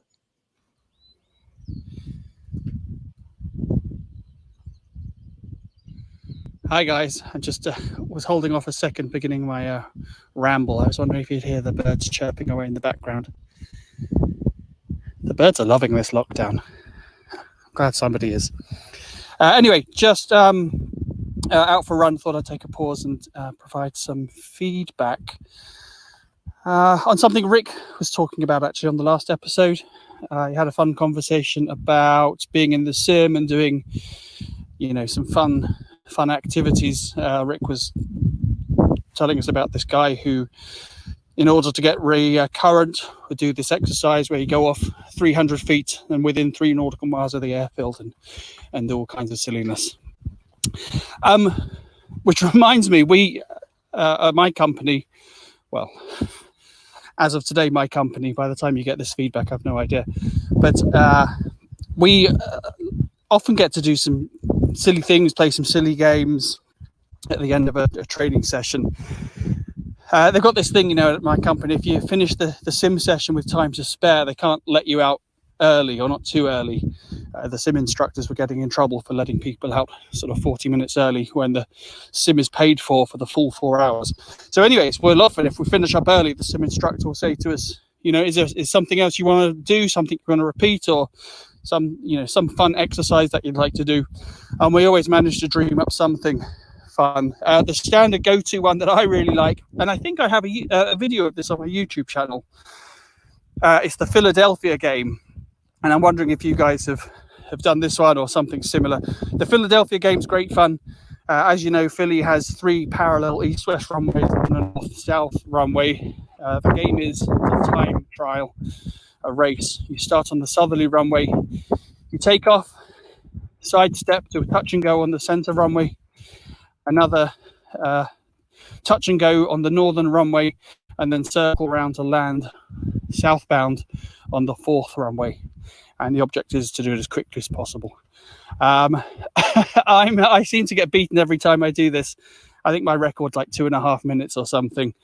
But the trick to that one is, or the secret is, going fast is not necessarily the best way to do it. Seems to be about V2 plus sort of 10, 20 knots is about the optimum speed to do it. Although I'm sure you can make up some time during that circle. That's why I said all the time. But anyway, there's other fun things we do. I don't know how your sims are modeled or what visual databases you have, but in our ones, we go to, I can't remember if it's Rio de Janeiro or certainly somewhere in South America, where the database has an aircraft carrier moored up in the bay there. And you can try, if you're brave enough, try and land on this aircraft carrier. Now, I've done that a couple of times. I almost managed it once, but then fell off the end of the deck into the sea. Oh, the screen goes red. So I've never actually seen anyone successfully manage that. I don't suppose you could do it in a 747 or even a 767 for that matter, even a Mad Dog. Who knows? You certainly can't do it on a tiny little jet like mine. Also, several times we've flown under the air bridge at Gatwick, or maybe the helicopter game. That's a good one, where you freeze the motion. No, not the motion. You keep the motion on of the sim, but you freeze position, and you give yourself like a 500 knot headwind, and then you can just hover like a helicopter. I did that a couple of times, and each time it made me feel quite nauseous. Anyway, so just wondering, perhaps, Nick, if you did anything similar, if you had some favorite games you'd like to play in the sim, or you guys at Acme, if they let you do silly stuff like that. And that's kind of it. So I shall wish you all good flying if you can get it. Be healthy, be safe, and if possible, be employed. Take care, all. Yeah, that's always a good thing. Be employed. Unless you're Nick. Yeah. Yeah. Well, he was employed for Yes. a good part of He's his life. earned his retirement. Yes. Thank you. Yes, he has. All right. No, my concern is being alive. It's always good to be alive. Yeah. Yeah. Thanks, Pip, for the audio feedback. That was yeah, I remember. I think I maybe we heard it, or I heard it listening to his show talking about that Philadelphia game. Yeah, he certainly mentioned it before. Yeah. Yeah. By the way, I think we had to club together and buy Pip a windshield. I'm glad you said it. One of those, what do they call those? Dead kitties, dead cats? Dead cat, yeah. Yeah. Oh boy. Okay. Those little furry things that you see on Mm-hmm. microphones sometimes. They're really Well, dead. he's already got one little microphone he stole from me, so and that had a Oh, yeah? windshield. So Oh, I okay. don't know why he doesn't use it. That was a euphemism there. Okay. You were actually talking about a microphone. Yes. All right. For once. Let's All right. go. So what fun sim games have you guys played?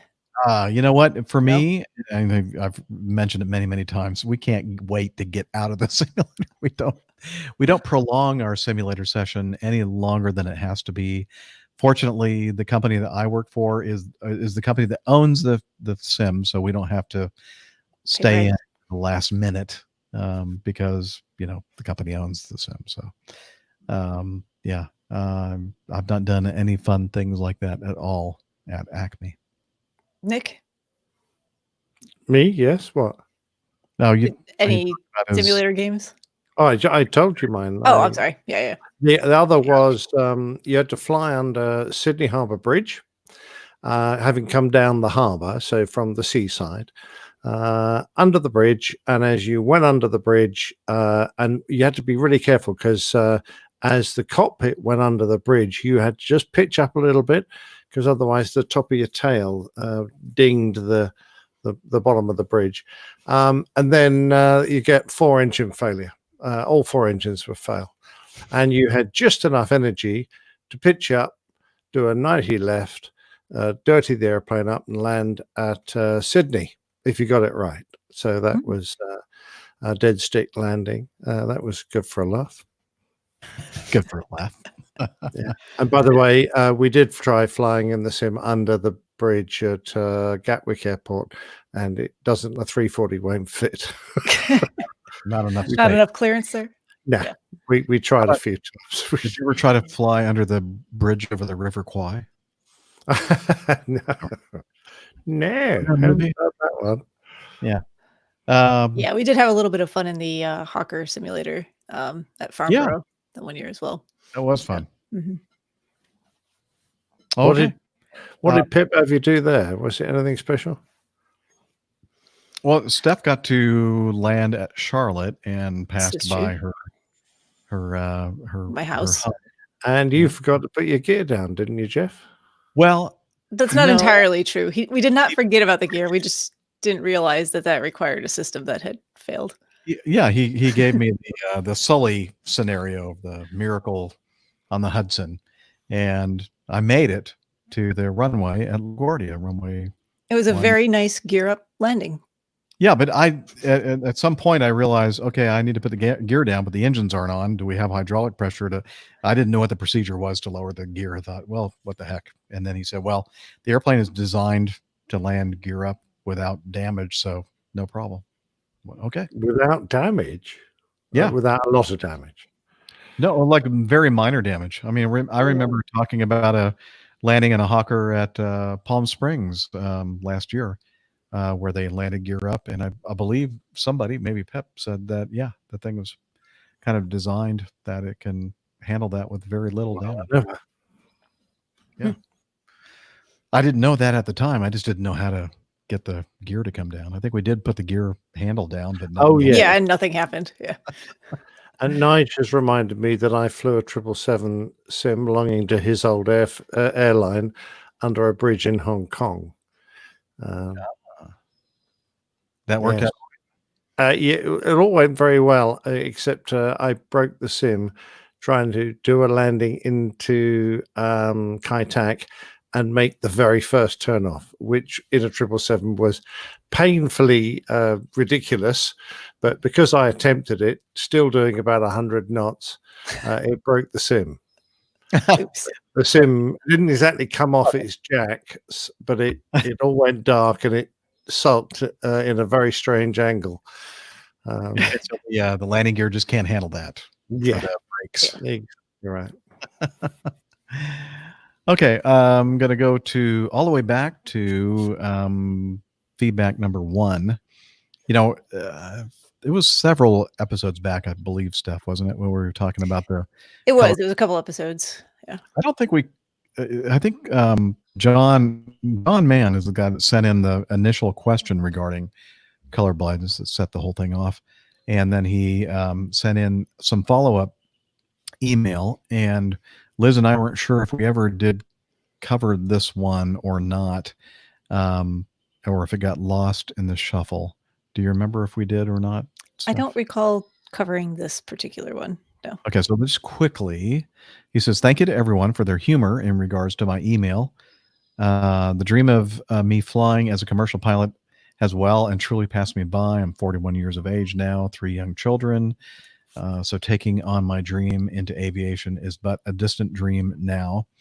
Maybe I wasn't so discouraged from an early age, then I would have continued and hounded people about my dream. But as a 16-year-old, I was broken. That's when he found out about his vision, the color blindness, and somebody wrongly advised him that he could not be an airline pilot.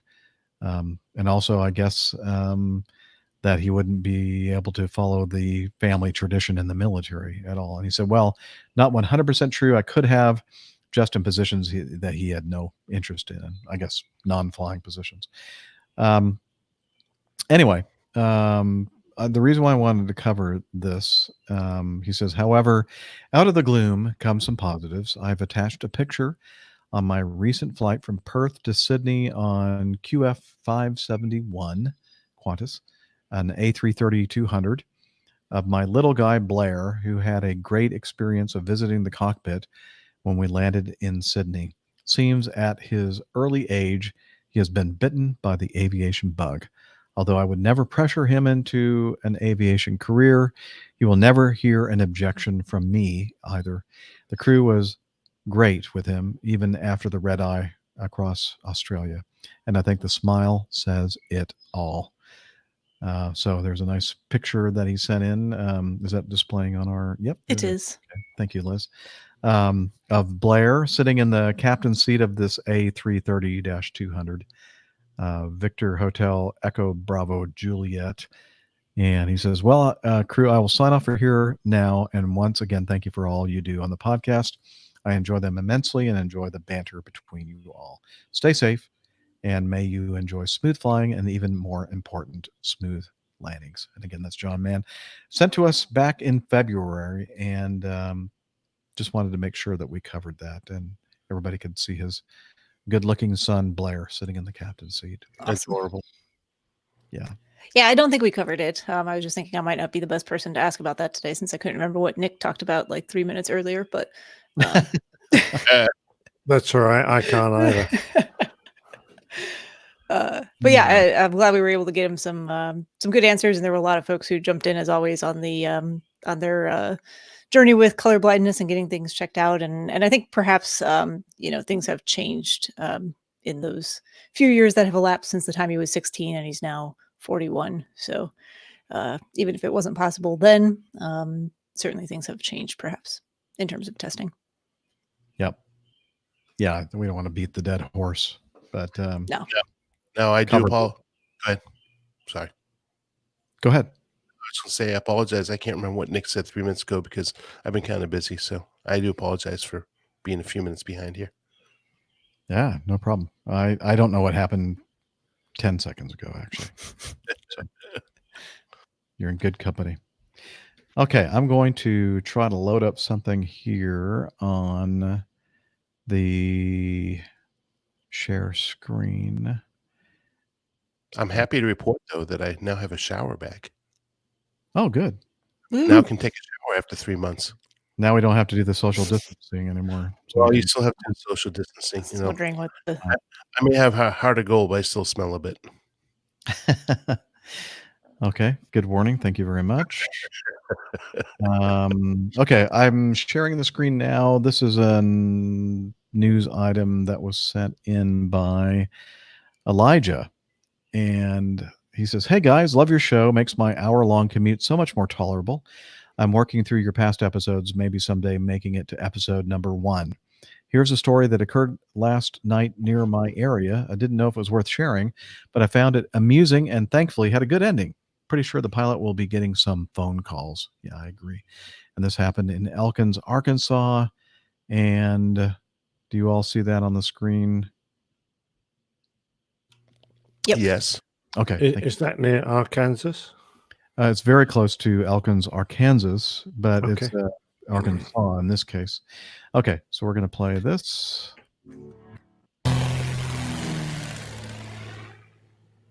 Breaking news tonight at 10, a plane taking off Highway 16 in Washington County after making an emergency landing just a couple of hours ago. This exclusive video you'll only see here on 5 News. Thanks for joining us. I'm Darren Bob. And I'm Erica Thomas. It happened just about a half hour ago after the plane ran out of gas. It happened just where Highway 16 and Highway 74 intersect north of Elkins. You can see here on this map. That's where we find 5 News reporter Juliana Clipson, who watched that plane take off. Juliana, was anyone hurt in this case? Darren and Erica, no one was hurt in this emergency landing, but right here on Highway 16, a small group of people gathered right here to see something that I know I've never seen before, a plane take off on the highway. They were able to get fuel back in that aircraft, and he was able to take off, barely missing these power lines to go over the highway. Take a look at this video here you're only seeing on 5 News. This shows Elkins police and fire as they were able to clear a pathway for that plane to take off here, shutting down traffic. Hopefully, passing over these power lines just fine as it did. Eyewitnesses tell me that the plane was dropping lower and lower earlier today. Police say the pilot was trying to make it to the Springdale airport before that emergency landing. Crews were able to get fuel back in the aircraft so it could take off again. Sadie Travis and a small group gathered outside this church here, and she says that pilot was able to make a perfect emergency landing and takeoff tonight. It went on the highway and it drove off and went into the air. It was surprising because when it went up, it looked like it was going down again, but then it went back up, and then it turned and went that way, and I got to saw it, and it was really cool. She got to saw it. I've got a question. I've got a lot of questions. I think we all do. What? Go ahead. Doesn't the FAA have something to say about this before it goes off again? Who measured the I'm not sure why the they thought it road? was a good idea to do it in the dark when you can't see the power lines or other obstacles. Yeah, crazy. It's not a runway. Yeah. So who did the performance calculations and a bunch And this of is other someone questions? who ran out of fuel to begin with. Yes. I was wondering if I'm they like, had anything at all to do with this. And then I was thinking probably not. And then when the camera was taking a wonderful picture of his N number on his airplane, dang it. I hope they don't see this. Well, I think the FAA is going to be making a few phone calls, don't you think? You need some kind of authorization to do a takeoff on the runway. Take off on the highway? On the highway? Wow. I don't know. That's funny. I thought the same. I think we were all on the same page there. We're going like, huh? Yeah. Is that? None of that gives me warm fuzzies. None of it. I mean, you would see them when your lights shined on them when they were too late. Maybe. What's that? When your landing light may have shined on some obstacle just before you hit it, that might be a time that you might find out. No, but he did a very professional landing. Didn't you hear that, girl? Okay. Well, she just saw the. You saw. She just saw the takeoff. I think. She seen. She did say something. She did saw it. Yeah. All right. Not smart. Arkansas. Love you dearly. Love the Arkansans. I think they might be getting a letter of investigation. Is my thing. Arkansans. Arkansans. I think actually that is the way you say it. Arkansan. I don't know. All right. I think that's going to be enough. I don't think anybody can stand any more from us on today's show. We're getting close to the 3-hour mark anyway, and a couple of the ones we have remaining in our feedback I think would be most appropriate to save until Miami Rick is back with us. Again, agree. Joining us right now, he is on his, or just ending his IOE, and we'll hear all about that when he returns, hopefully next week. In the meantime, let us tell you about the Airline Pilot Guy website. It's a great place to go to learn more about the crew and our community. And let's see, I'm going to see if I can find the thing to play here. Okay, there we go. Put that on the screen there if you're watching the video.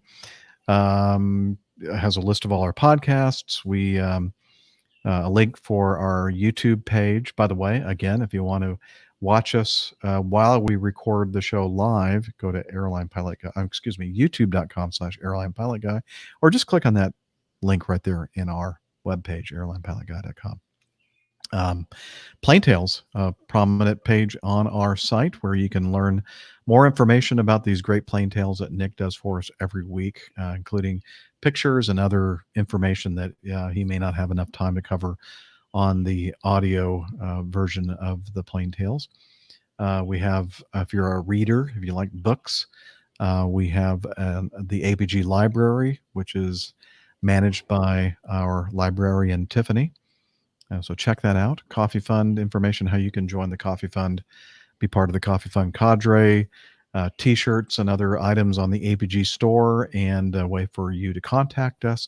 And the all-important APG community calendar is also there as well. So check out the airlinepilotguy.com website.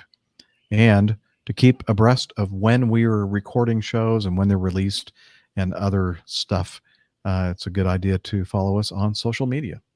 It is. That's probably the best place to find all that information, at least last minute, and be notified of any changes, because goodness knows that sometimes we have to switch up the schedule just a little bit. You can follow us on Twitter. That's at APG Crew, and find all of our individual Twitter information pinned to the top of the page there. You can also head over to facebook.com/airlinepilotguy.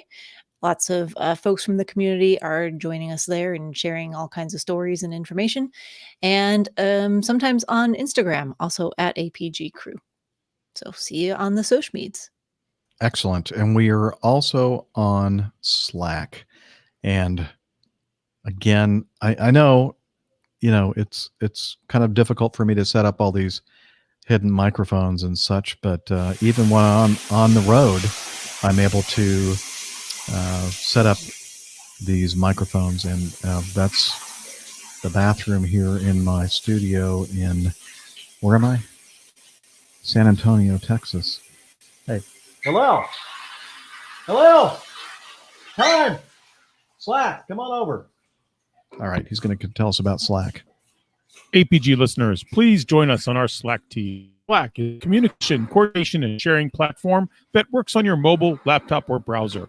On Slack, we share news and ideas. We suggest episode and Plane Tales topics. We plan events and meetups. To get into the Slack team, please email me at slack@airlinepilotguy.com. That's SLACK, Sierra Lima Alpha Charlie Kilo @airlinepilotguy.com. Or send me a tweet with your preferred email address to @Hillel, and I'll send you an invitation. That's Hillel, spelled Hotel India 11 Echo 1, and see you in Slack.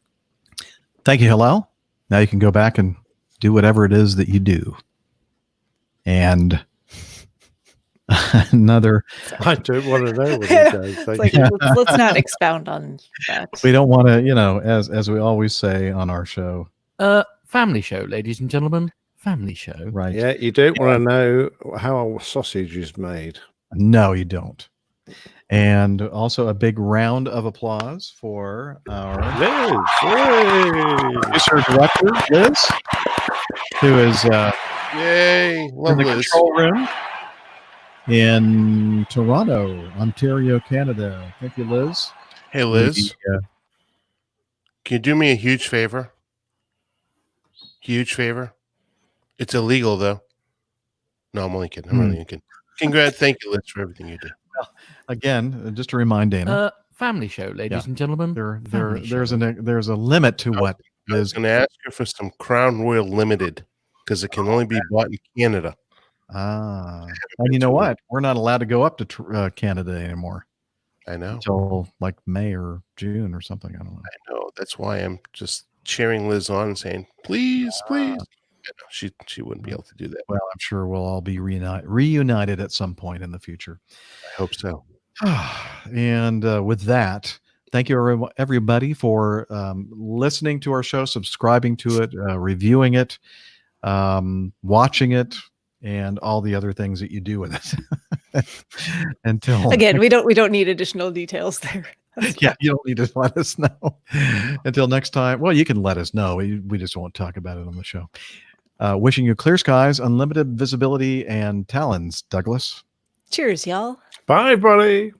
Hasta la vista, baby.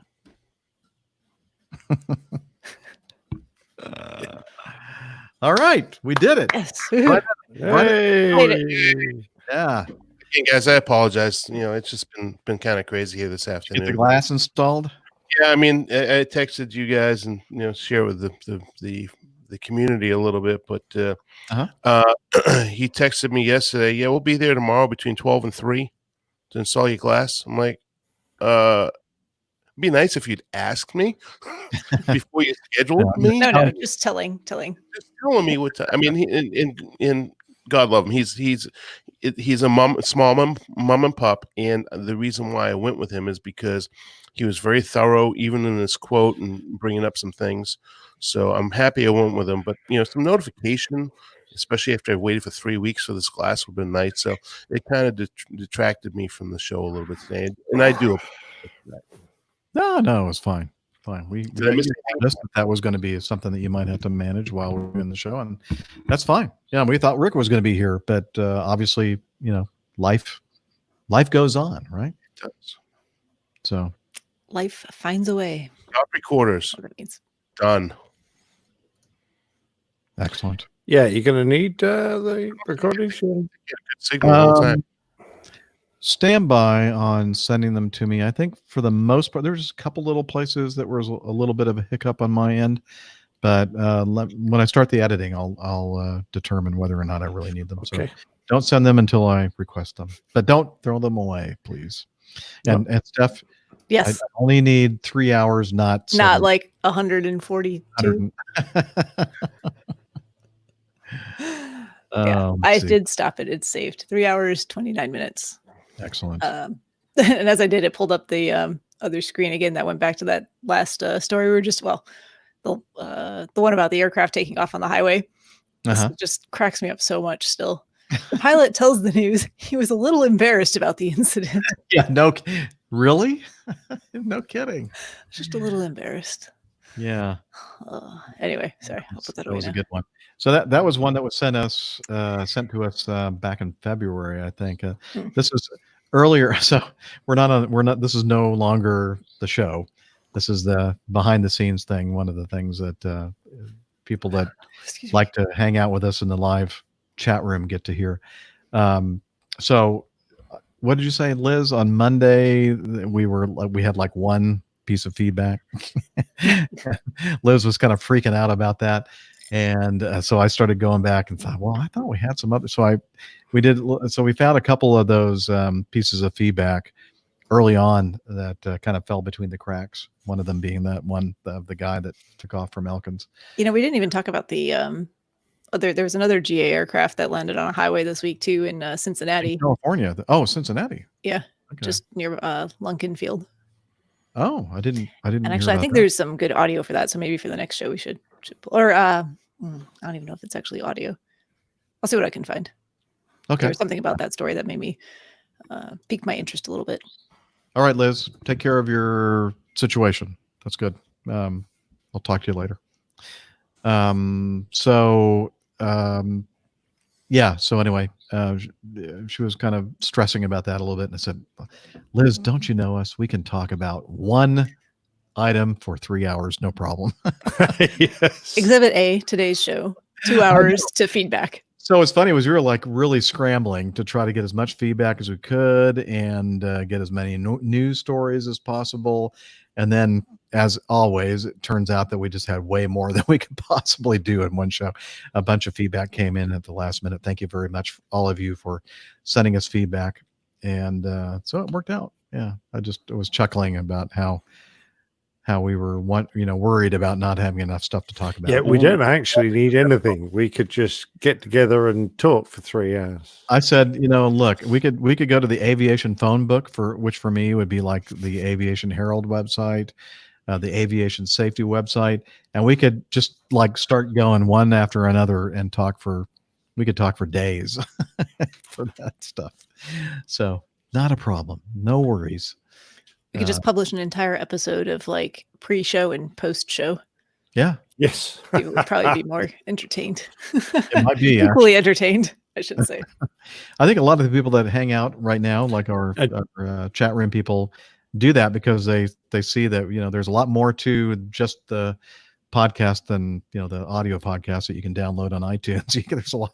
This is fun because you can kind of see what's going on here, and I enjoy it. Has anyone in the chat room got a show title before we go? Oh yeah, Frogforders. 422 on April 22. 422 on 422. 422/4/22. Yeah, I'm not doing that because it's American. Who put this guy in charge of the show? We'll have to wait until episode number 224. No, we've already had 224. What was the frog thing one? Frogfurter? Frogfurter. That's right. Was that while we were recording, or I believe so. Okay. Yeah. Yeah, and the other one was 422 on 4. I don't know how I do that. It's a calendar, and just the calendar. Just do 422. It's like the easiest one you could possibly do. You just need a calendar of April and just put APG 422 in the date. The correct date. How do I get an airplane into it? I just slap an airplane on there. Just put an airplane on it. The calendar right over the airplane. This is why I'm not the art director for the show. Yeah. Okay. Just stick an We airplane. have faith in you, Nick. You can do it. Gives you something to do so you don't have to dust. Yeah. Okay, It's come not on, gonna people. happen. Earn your keep, chat room people. Give us some other ideas for a title. Hello. I'm getting a bit of break up there from Jeff. I'm sorry. I said, hey, you chat room people, earn your keep and give us another idea. Good point. Come on. Some good ideas. And Micah knows all of us. With ears for all of you, that could be 8 hours of talking. Could be easily. Is it a bird? Is it a bird? In a plane. No, mature eagles. Oh, the eagle thing. Yeah. The plane just drove down the road, and I saw. Wait, what did you say? I forget. She mixed up all her tenses in the. Yeah, there was a major grammar problem with that. She was actually, I was thinking to myself when she was talking, she's doing a good job for being somebody from Pretty Arkansas. young, or the very end. It went, no, fail. How about riding the banana? Riding the banana. Yeah, That had nothing to do with any actual. I'm still not sure exactly what anything to do with. We'll have to ask Ben. There is a banana float. You could actually easily get a photo of that and put my fat butt on it. I know. I don't think the listeners would like that very much. I quite like Frogfurter. All right, let's do Frogfurter. I could do a Frankfurter with wings and a missile firing out of it. Was that what we were talking about? Yeah, we were talking about the accidental bombing. What is Frog? It was the aircraft was a Frogfoot. Oh, and then someone said in the chat room it's a frog. Yeah. They call it a Frogfoot. Yeah. Okay, good. I like it. Perfect. We got it. Okay. Excellent. And then I'll put a diary in the corner. A calendar in the corner. No, don't need to worry about that. Okay. And a banana. Why not? And everyone will go, what's the banana for? Yeah, you have to be an insider to understand it all. Yeah, I feel like that's what people think when they look at the artwork before they listen to the show every week anyway. Like, Yeah. what is going on here? Well, Gonna the have last to one listen was now. great. That was so good. That was one of the best. I'm Very still not quite sure why there's a yellow submarine in it. I loved it. Yeah. That was a good one. All right. Well, yeah. Well, I'm going to go ahead and stop the broadcast. Thank you, everybody, for joining us on the show. And we'll be back here, God willing, next week. So, Indeed. See you then. bye. Bye, everybody.